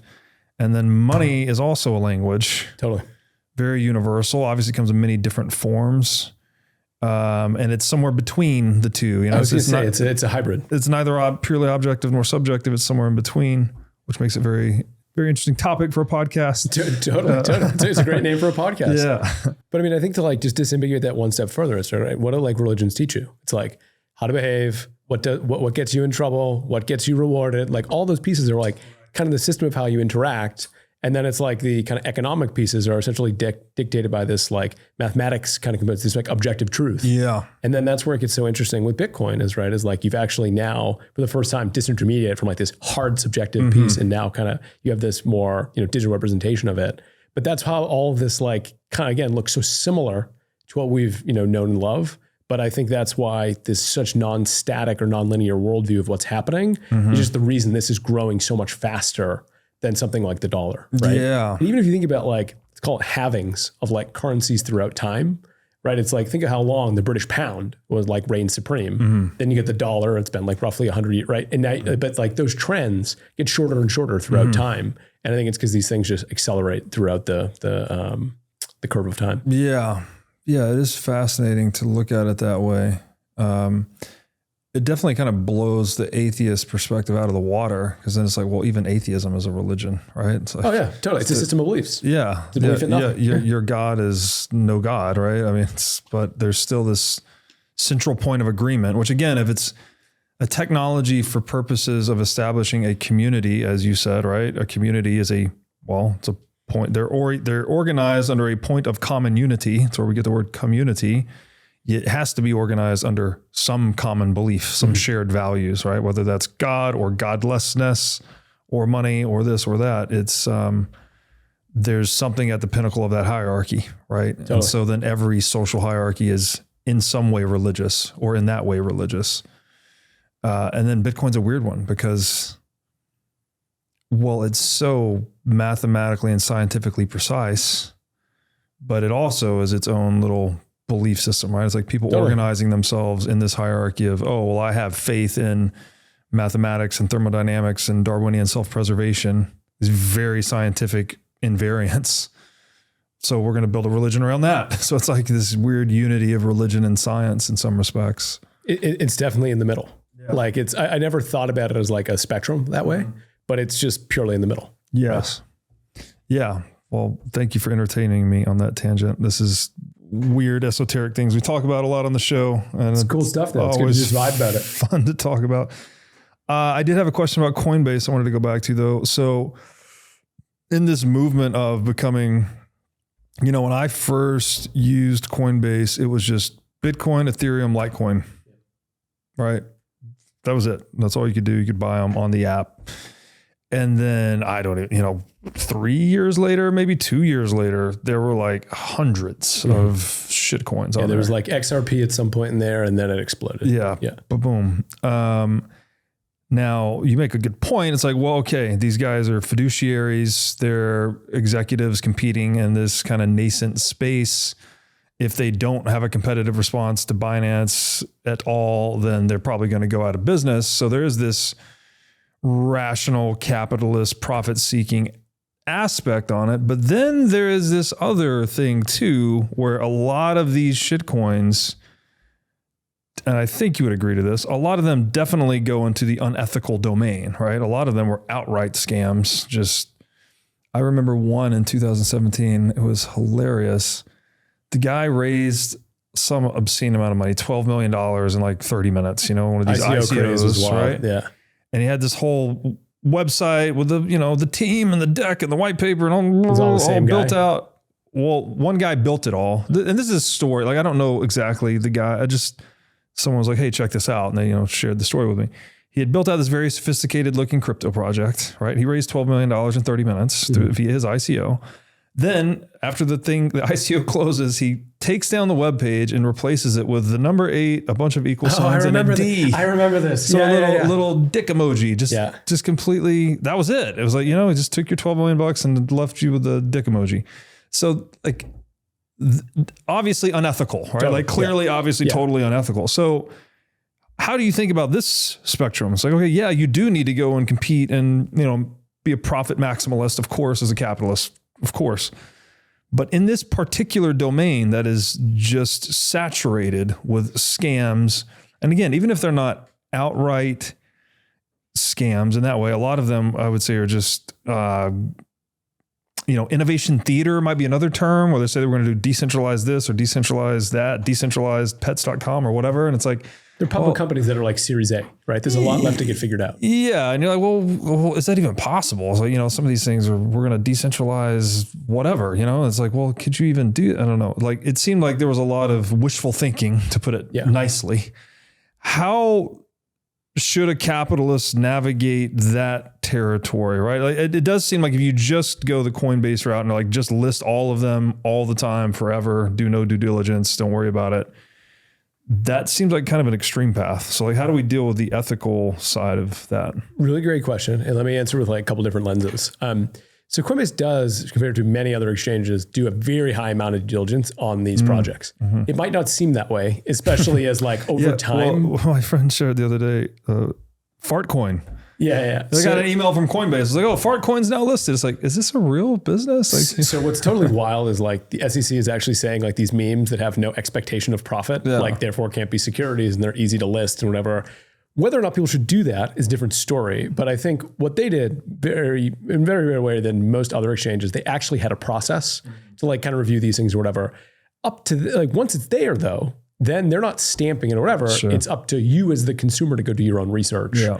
And I think that's where a lot of these things get lost as like, okay, Coinbase listing something doesn't mean you should go buy it. Yeah. Right. Because that in and of itself, like that's not what it's there to do. It's there to give you some way to go acquire it with some amount of due diligence that's been applied to it. Whether it's enough or not, very arguable. Yeah. But I think the alternative is, okay, people just buy these things on Uniswap or whatever. And like, it's a Unicode character or something else. And you're getting like totally rugged, like very frequently. Mm-hmm. And I think there are analogies to this in TradFi as well. We just don't think about it. So like you think about all the pink sheets. Yeah, penny stocks. Those are huge, right? Yeah. And like, especially now with 0-day options, like there's a gambling on like sports betting. Like there's so many ways to go lose money out there. Yeah. And it's ultimately all about consumer harm and like how much can you prevent in whatever capacity that you have, and then trying to create some amount of curation. But it's better than going to like a bookie versus sports gambling, right? Like this, like all those analogies I think apply here. But personally, like I think there needs to be a better framework for disclosures from every project involved in crypto. Yeah. And I think if you were to ask anybody at Binance, Coinbase, they would tell you the exact same thing. And this is why this new regime under Trump is so promising, because, okay, can we get to a level of disclosures people are comfortable with? So when they look at, token ABC that is totally dog shit that somehow got listed, they just, hey, I'm not going to go buy it, or it's hopefully never going to get listed, right? Yeah. And like, that is a much better stance. But I think from a business point of view, if you think about it from a purely competitive nature, if I can only go buy Bitcoin or whatever, and that's one use case relative to all the other use cases, you will just get competed away for the most part. There's been obviously exceptions. Look at River, who's built like a pretty big business by being Bitcoin. And like, that will be an exception, but I think they had a very different overall business plan than Coinbase trying to kind of be the everything exchange. So kind of a roundabout answer that gives you like kind of a couple different analogies, but I think that's how I would characterize it. And also where I think we all hope the space goes. Yeah, good answer. Okay, so you mentioned Gary Gensler. His view was something like Bitcoin is not a security. Everything else is unregistered security. Correct. Yeah. Roughly, right? Yeah. I'm the worst at fiat politics. I don't even keep up with who's in office now, but his replacement under the Trump administration is now saying the opposite, basically, that most of these things are not securities. So he's kind of just taking a very deregulatory approach. Well, those seem like two pretty serious extremes. Do you agree with either one? Is there a middle of the road view? Like what's going on there? So like just going to quickly paint the landscape. So Gensler was very much everything here is unregistered security. We're going to do regulation by enforcement, like essentially trying to root out under like kind of the whole Elizabeth Warren regime kind of in the US. Paul Atkins, the Trump appointee, has taken a very different stance, which is vast majority of these are not securities. And here's the path to bringing everything on chain, more or less. So again, polar opposite views of the world. Now we have a bunch of regulation that started in the House that's now in the Senate, which is one's called the Clarity Act. There might be a couple different formations that come out, but as a way to very clearly delineate as a crypto project, here's how you avoid becoming a security. Here are the disclosures you need to make. Here's the amount of decentralization that you need to have. And that's how that works symbiotically with kind of Commissioner Atkins' statements. And I think that's exactly where we want to be, because we don't want to be lawless. And we also don't want to have no laws so no one can be compliant. All of those are tyrannical in some way, right? Like everyone winds up in a worse state overall with kind of on one of those two extremes, because you don't want anarchy and you don't want tyranny, right? So I think hopefully by the end of this year, or maybe in next year, because next year the midterms comes kind of a mess, but hopefully this year, we have a very clear understanding of this is what a crypto security is. This is what a non-crypto security is. If you want to move from one to the other, here's what it looks like. But the idea there is we'll now have a framework that is now entrenched, that is now not just at the whim of some new commissioner, everything changes. And I think we will get that this year. It's been a big priority for the Trump administration. And I think it's going to address a lot of the concerns that people like yourself have, which is some new project comes online. It's like an obvious scam or something that no one should ever put any money on. And it somehow winds up trading on Binance or another major crypto exchange. And then the consumer is the loser, right? Yeah. And I think that will help. Man, I don't know what my views on this are actually, because I, in some sense, obviously very anarcho-capitalist in my general viewpoint. So minimal, no intervention to the largest extent possible. I think you could obviously seek retribution against some of these scammers if they've outright stolen or defrauded people. But in general, I think you would want natural selection to play itself out. And like let the people that are going to be dumb enough to fall for this kind of fall for it and get wiped out, and then have some type of reputation system, something where you just like enough of these lessons get learned rather than the safety net always being there. So I would agree with you on like a purely like libertarian point of view, but like this is the total opposite of how the stock market works as an example, right? Like there's a reason that you have 10Ks, 10Qs, like you have some amount of public reporting. And that's to prevent all of what we saw in like the 1920s and before, where it was like, just outright scams in the stock market. Yeah, this is what I'm thinking, that you could have, public disclosures, just like we talked about earlier about a reputation game or reputation system being important for some of these other platforms. It could just become a market selection process. It's like people just aren't going to invest in your company unless you're issuing certain types of disclosures. Now, of course, you need standards and whatnot, but I don't know that requires state intervention, right? There's often these industrial groups that will come together and establish standards on other things that the state is not involved with. So, except if it has to do with money. That's when you see the state come in. Mm-hmm. If it wasn't involved with money, I think you're totally right. You'd see a consortium that would form, right? It would be like, here's, again, like even with like things like credit, you know, it's like, oh, here's the Fair Isaac. Here's that. It's not the U.S. government determines that, right? So, but I think as soon as you get into money, then you get into just like kind of this weird thing where the state wants its pound of flesh. 100%. Yeah. And the state wants its total control over money, right? Yeah. Like it doesn't want the separation of money and state. Yes. Okay. Well, that's a good question. Is Bitcoin the separation of money and state? You know, I've wrestled with this question for a lot, like, I don't know, many, many times over the last like 5 to 10 years. My argument is, I think long enough term it is. I think short term it's not. The reason is like it just becomes kind of part of the state apparatus, I think, over some time frame, not in the same way that the state has sovereignty over Bitcoin, because I just don't think that's possible. But I think it just becomes part of this system. What that looks like is kind of messy for all the reasons that we described. Yeah. But I think like you will see during our lifetime, I think well before either one of us are probably even, you know, maybe the next decade or two, you'll see the US government like making Bitcoin policies. Yeah. You know, like I think that, and that's how it blends is, but it becomes part of that apparatus. I don't think it like fully separates. Yeah. Well, the state starts to adapt itself to the reality of Bitcoin. Correct. But it's not adapting Bitcoin to its reality, which is what it does with everything else, right? The state.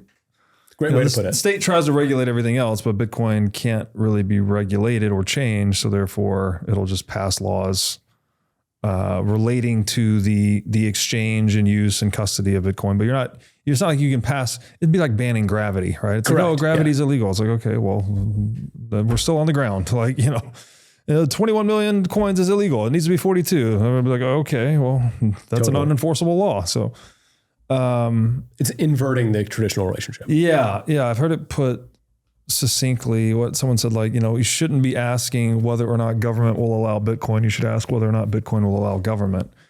And I do think that's a much more insightful question, because it doesn't seem like there's anything government can do about Bitcoin, especially at this point, right? We've already had the CCP illegalize Bitcoin mining and do all these crazy things, and it could barely put a dent in the hash rate for 6 months. I mean, it put a dent in the hash rate, but Moved to the US, yeah. it moved, right? Yeah, again, it just moved, and then boom, it's back online. So if the largest, most brutal authoritarian regime in the history of the human race, with 1.4 billion people under their iron-fisted control, cannot stop the most physical, highest attack surface aspect of Bitcoin, then what government can do anything about Bitcoin? I feel like that ship has sailed at this point. Yeah, I think that's less of my argument, if it makes sense. I think both government and Bitcoin will exist long-term. I think the role of each obviously changes in importance like dramatically over time. But I think when I view it as like, you separate the powers of like, kind of like the control of currency from the government, but the government just adapts to it. But I think all the other aspects of government like still remain in place. Yeah. Yeah. I think it's very hard to get rid of that. That's an interesting question though, because if Bitcoin does sunset the money printer as a revenue option for centralized governance, well, 2020, which was a bit of an outlier, but not too much of one, the US government's revenue was 50% printed money, 50% tax revenue, approximately. Could be a little bit heavier on the money printing side. So, it's money printing is more revenue, tends to be a larger proportion of revenue for other countries, because obviously the US dollar is the global reserve currency. So assuming Bitcoin does succeed in eclipsing the money printer, or at least most of it, I know you said you didn't think it'd completely go away, but that decreases centralized state revenue to the tune of like 50%. From a revenue point of view, yes, I agree. Yeah. Well, then it's like, okay, well, if you shrink any business's revenue 50%, what happens to that business? It shrinks 50%. Like it's hard to avoid. Yes, I think in terms of like to be fair, I think there's a lot of like hold everything else standard and just bring in AI or whatever. I think the government shrinks by like, 2/3, 3/4 in like a decade long say time more frame. about that. How does AI shrink the government? Oh, I think we're going to have a massive productivity boom where like our idea of scarcity versus abundance radically changes throughout our lifestyle. And we have humanoid robots, et cetera, that are doing many of the tasks that are traditionally bound by human labor. And I think that happens on a lot faster time horizon than people normally think. But I think in terms of like, what does government become in that? Yeah, I think it's already a bad business. Look at the US, it's like debt ridden, and we're without some sort of AI productivity boom, we're always going to be underneath of that. But I think what you'll see is like, it will still have to get in the middle of paying people in Bitcoin or dictating like, it's called Social Security, whatever else, like all those pieces will still exist in some way, shape or form. It's just Bitcoin denominated versus dollar denominated. And I think that transition, again, will be painful. We'll need new glasses, like all of what we described, but the government's going to shrink from here on out no matter what. There's just no ability to continue to fund this apparatus unless taxes go up enormously, which there's no appetite for, or you have, some other sort of like authoritarian, government must be some sort of size type play, but I don't think that's likely either. So, okay, the AI productivity boom, which I largely agree with, I think it's probably not just AI. Like I don't know when this sequence of innovations is going to stop. If we keep unlocking new, even just, these damn smartphones are such a productivity boom. I don't think we've taken into account how much it has increased our productivity just to have real-time asynchronous communication with everyone, right? Like I run my entire business through Telegram. Like it's, pre-smartphone, you would have been a lot slower at doing the things that I do now, sitting on the toilet or whatever you're doing. So AI is kind of like the latest in a long sequence of productivity booming digital technologies. I don't know when that train is going to come to an end.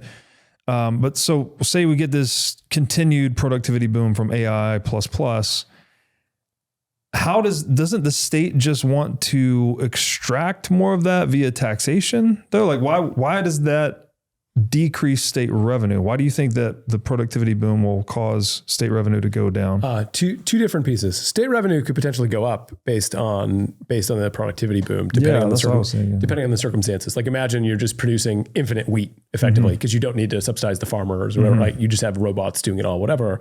But I was more saying is the need for all the people to be employed by the state dramatically decreases. And I would say that's the size of the state on top of like just their abilities. Doesn't that just mean more bullshit bureaucratic jobs at the state? I mean, we already have most employees at the state don't need to be employed, right? Like, oh, you're the surveillance guy. Watch everyone what they're doing. It's like, okay, well, we don't need that. That's not adding to the economy. But that's because they need to show up to get paid by the state, right? It's like just kind of like the nanny state thing. Yeah. Well, in this world of abundance, which I think is really hard to like wrap your head around, the vast majority of people are just like being fully. So cost of living goes down so much, people won't need to be so desperate to have these shitty state bureaucracy jobs. There's no reason for it. I mean, there's already no reason for it, but the only reason that they have it is just to live off the state. Right. But I think that productivity boom is just, it's so hard to just think about where like, so many things just become free effectively because the marginal cost to produce it is effectively zero. Wow. Well, then you think the purchasing power of Bitcoin is going to absolutely go astronomical then? Totally. Yeah. Because I'm in the sailor camp where like, I think it's, what does he say? Hundreds of trillion, like just inordinately largest asset in the world by far. Yeah. And I think that's like a potentially multi-decade thing from now, but it'll totally change our lifetime. Yeah, because this productivity boom you're describing, that is equivalent to global GDP absolutely exploding. Exactly. Accelerating beyond what we currently think is like even possible. Yeah. And then all of that would be accretive to the purchasing power of sound money. Correct. Right. If sound money is whatever it ends up being, a third of global wealth, the old thing was like, a third land, a third business, and a third cash. So like if the global GDP shakes out something like that, Bitcoin will be a third of whatever that proves to be. And I don't know, the quintillion, sextillion dollars, whatever it is.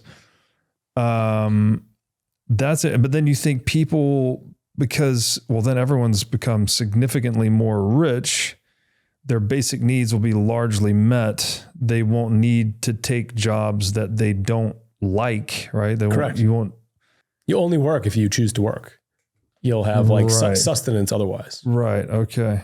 That creates a bunch of weird social contract problems. I know. Because I feel like UBI is in there too somewhere. Totally. Because there's going to be a lot of creative destruction, a lot of people displaced from their jobs, and then everyone wanting the free handouts. Mm-hmm. Well, if there was a productivity boom and tax revenue went up, even if tax rates didn't go up, right? Just the purchasing power is so much bigger. Yeah. So then UBI would be beckoned for, and then there'd be a lot more resources to fund it with. Do we end up with... And the cost of goods, everything just radically plummets. Yes. Right. So you've got like kind of a perfect storm of it becoming really cheap for just the vast majority of people to just essentially live off UBI or some other kind of construct. So do you think we end up with a universal basic income in this AI, in this move into the digital future? Yes, but in a different way, I think. I think it's like so hard to think about like how cheap everything becomes in that point that like whatever income it's just like a guaranteed kind of sustenance, you know? It's like, but what does that mean? Does that mean you don't take vacations? Or I have no idea what that world looks like at that point. But I think a lot of your basic needs are met because you're in a world of like more or less perfect abundance. And what's your like time horizon for this? Like, when do you think we're going to really be like, oh yeah, scarcity has been radically reduced? I think within a decade, the world looks radically different. Like, and you've seen like the early robots from like Tesla has some, there's that company Figure, there's like a few of these that are like making radical improvements.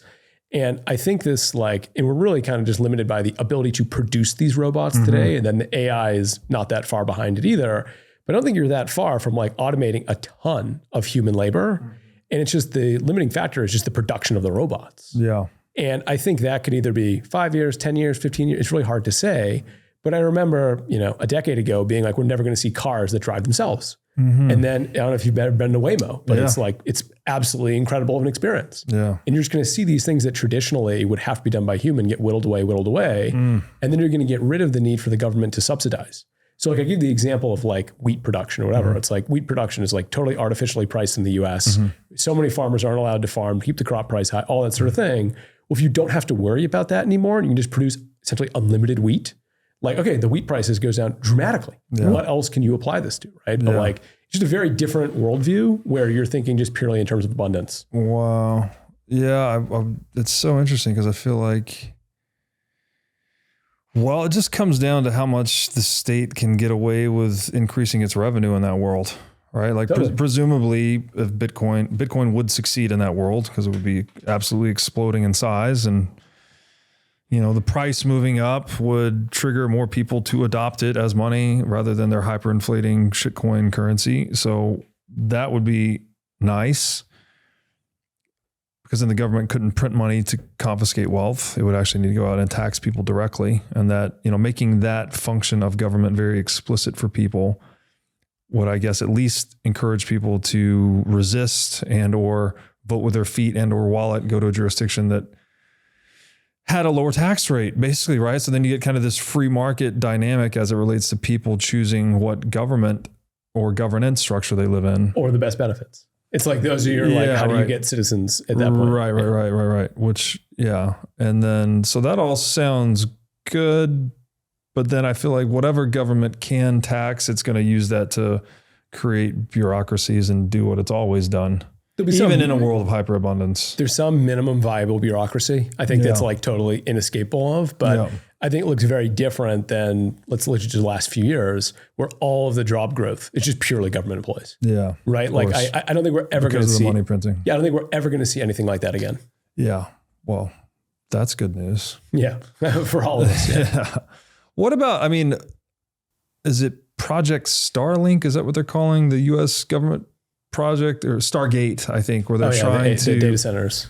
Yeah, they're investing like $500 billion into AI data centers. So won't government try to angle to control AI, or at least present itself in a way that it has some type of proprietary AI to, validate its existence as an authoritarian institution? Man, we're going deep philosophical. I love it. I think there's a really interesting, I'm blank, I think it's like a Jevons paradox type thing. But the problem with like overregulation of AI is then you wind up potentially losing the race to AI and then potentially dooming yourself to like always being subjective to some other group. Yeah. And I think that's what you've even seen play out in the US with the exporting of the NVIDIA chips to China, even though they export like 3 or 4 generations behind. You'd rather have the Chinese AI models be based on NVIDIA chips than get the Huawei chips to be competitive with NVIDIA chips over like some time frame, right? So this is really weird. If you overregulate AI, you actually have these very negative externalities where you might permanently subject your people to being like second tier. And I think that's the most interesting race in the whole world right now is Chinese AI versus US AI in terms of different teams that are all working on it and who can build the best models. And I think that's a race that will go on for many years into the future until we either hit like artificial superintelligence or something else at some point.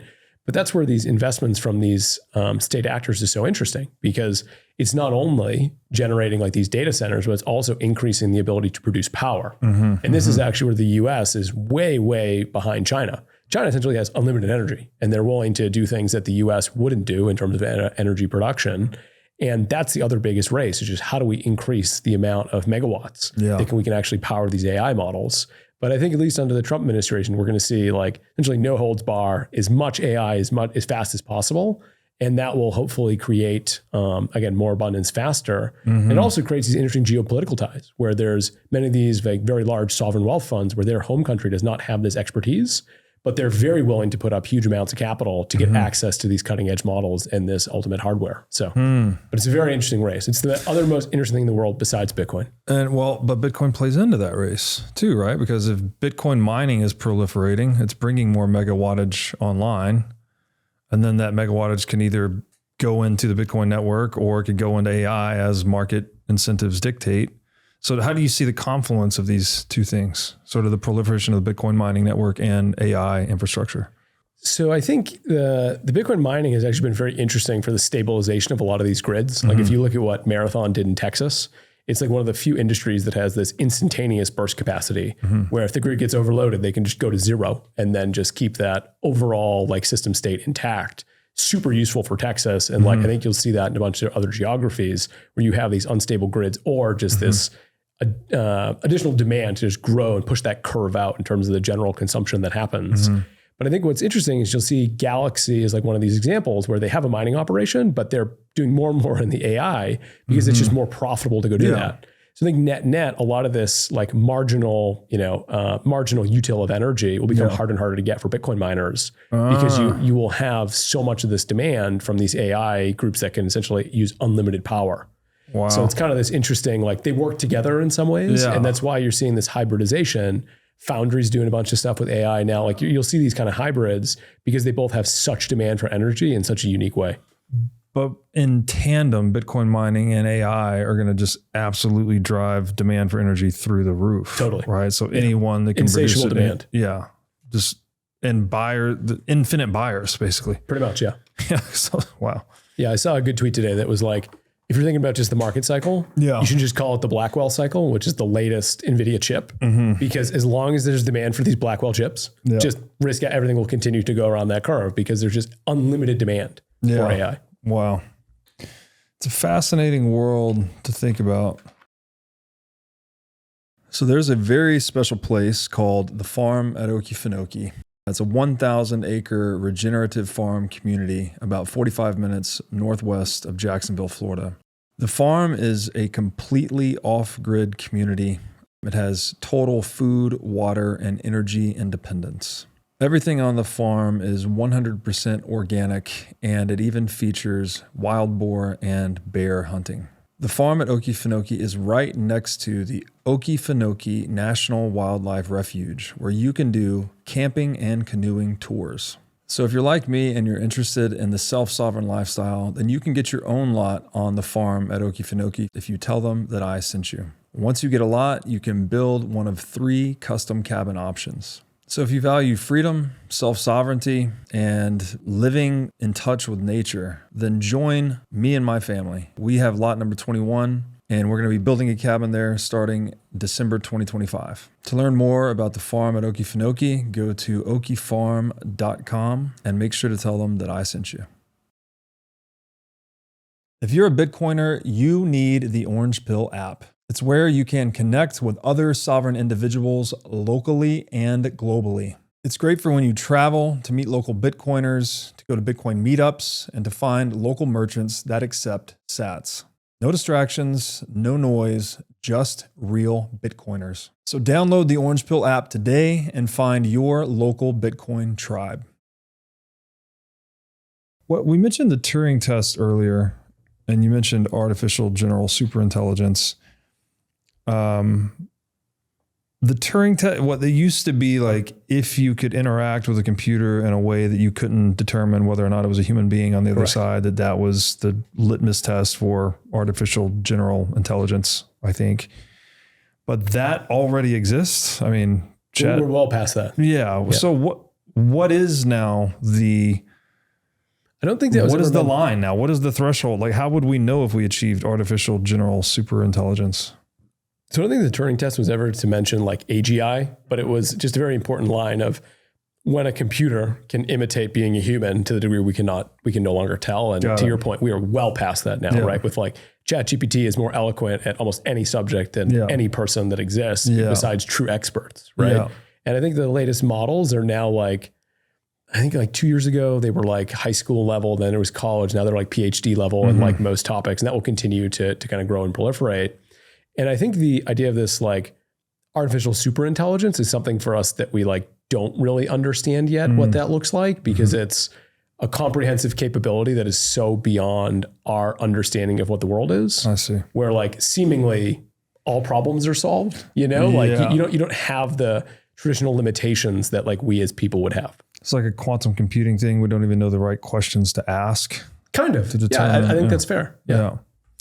Interesting. What about I don't know if this is the right verbiage or not, but I call it the reverse engineering problem. So you have something like ChatGPT, which had billions of dollars invested into it. And then you had DeepSeek come along and achieve feature parity for like 10 million bucks or whatever it was, you know, like, so like orders of magnitude lower cost structure, but was able to achieve feature parity because they were able to create the model by interacting with an existing model. Does that continue to drive the cost of these models lower and lower and lower? Like, do you think that's another aspect of the super abundant future, I guess, but that's a problem for, you know, investors and early investors in some of these models, if you can just piggyback off.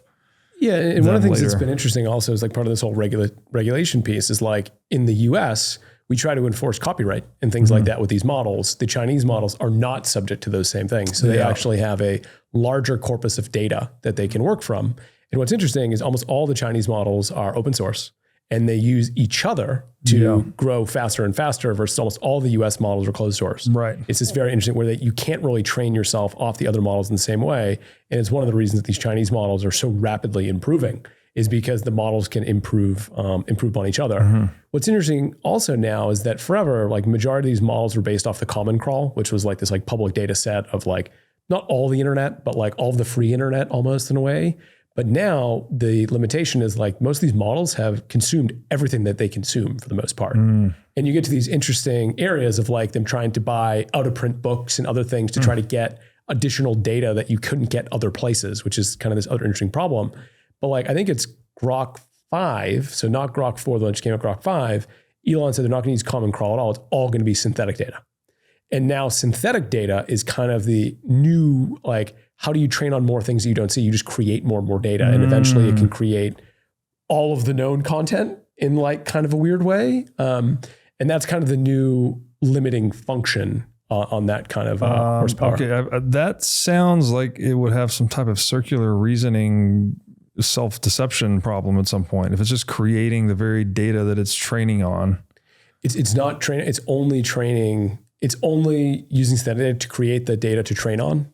Okay. So like, and this is where again, like it's kind of like that mind expanding stuff. It's like, if you generate synthetic data, you will eventually generate Harry Potter.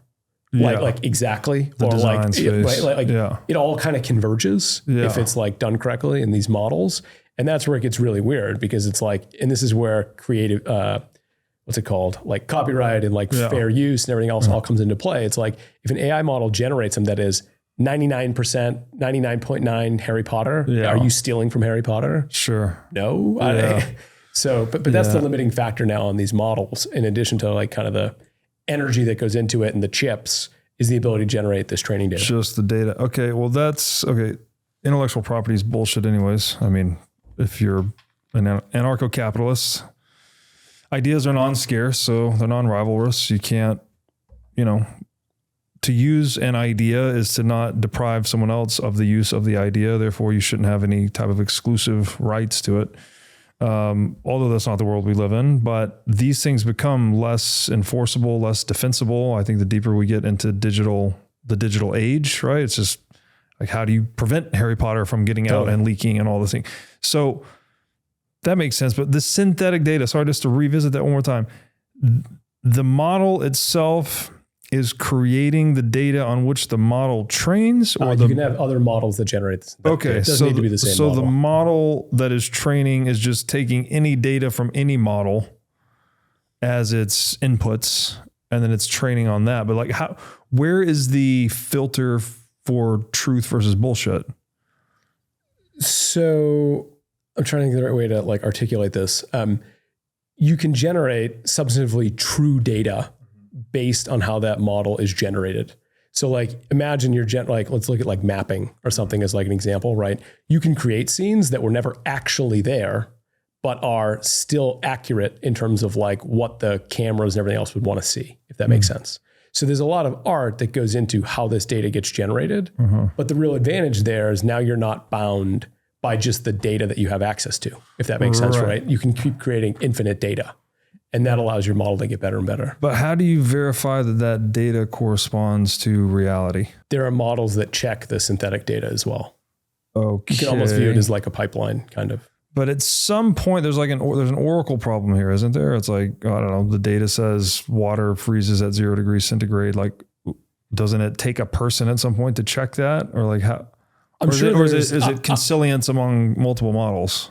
There are definitely like series of models that check these things against real world data and whatever. But there's like on some amount of like, you could always like human in the loop on like, you know, some of these things or whatever, but just the scale is so big that you need these other models that check the models that generate the data. Like it's just like kind of this amorphous model soup, if you will, that kind of generates it.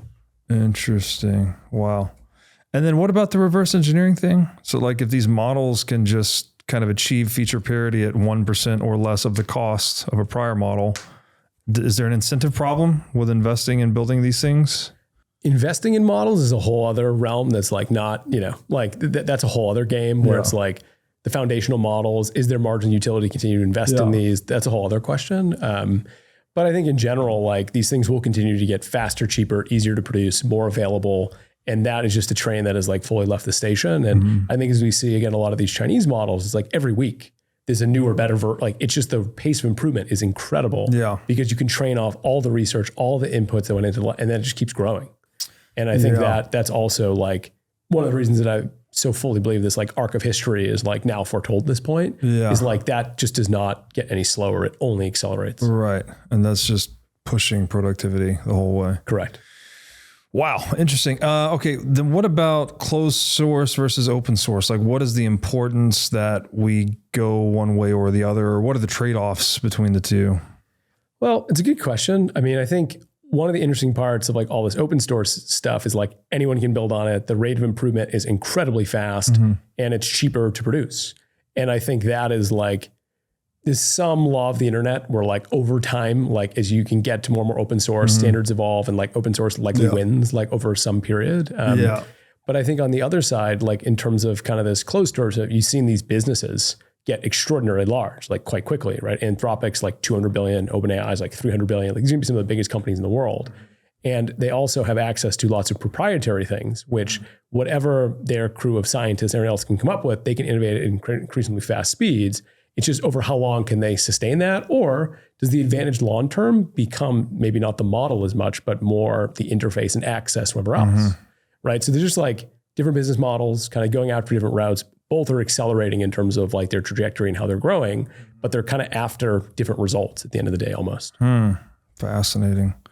And then we could wrap it up on this one. Your view on LLMs making natural language become an interface for software engineering, right? Where you can now, instead of writing code, you know, with things like Lovable and these other tools, you can just tell the LLM to write software, you know, just using English basically. So English becomes a programming language. Like, what are your thoughts on the implications of that? So being someone who like was an engineer by trade for a very long time, like very, very deep in the weeds technically, it blew away my most optimistic projections of what this would ever be like. And I think that train hasn't even come close to kind of where we're going to like wind up at. And as of now, like how I would kind of think about the models is they're like junior software engineers.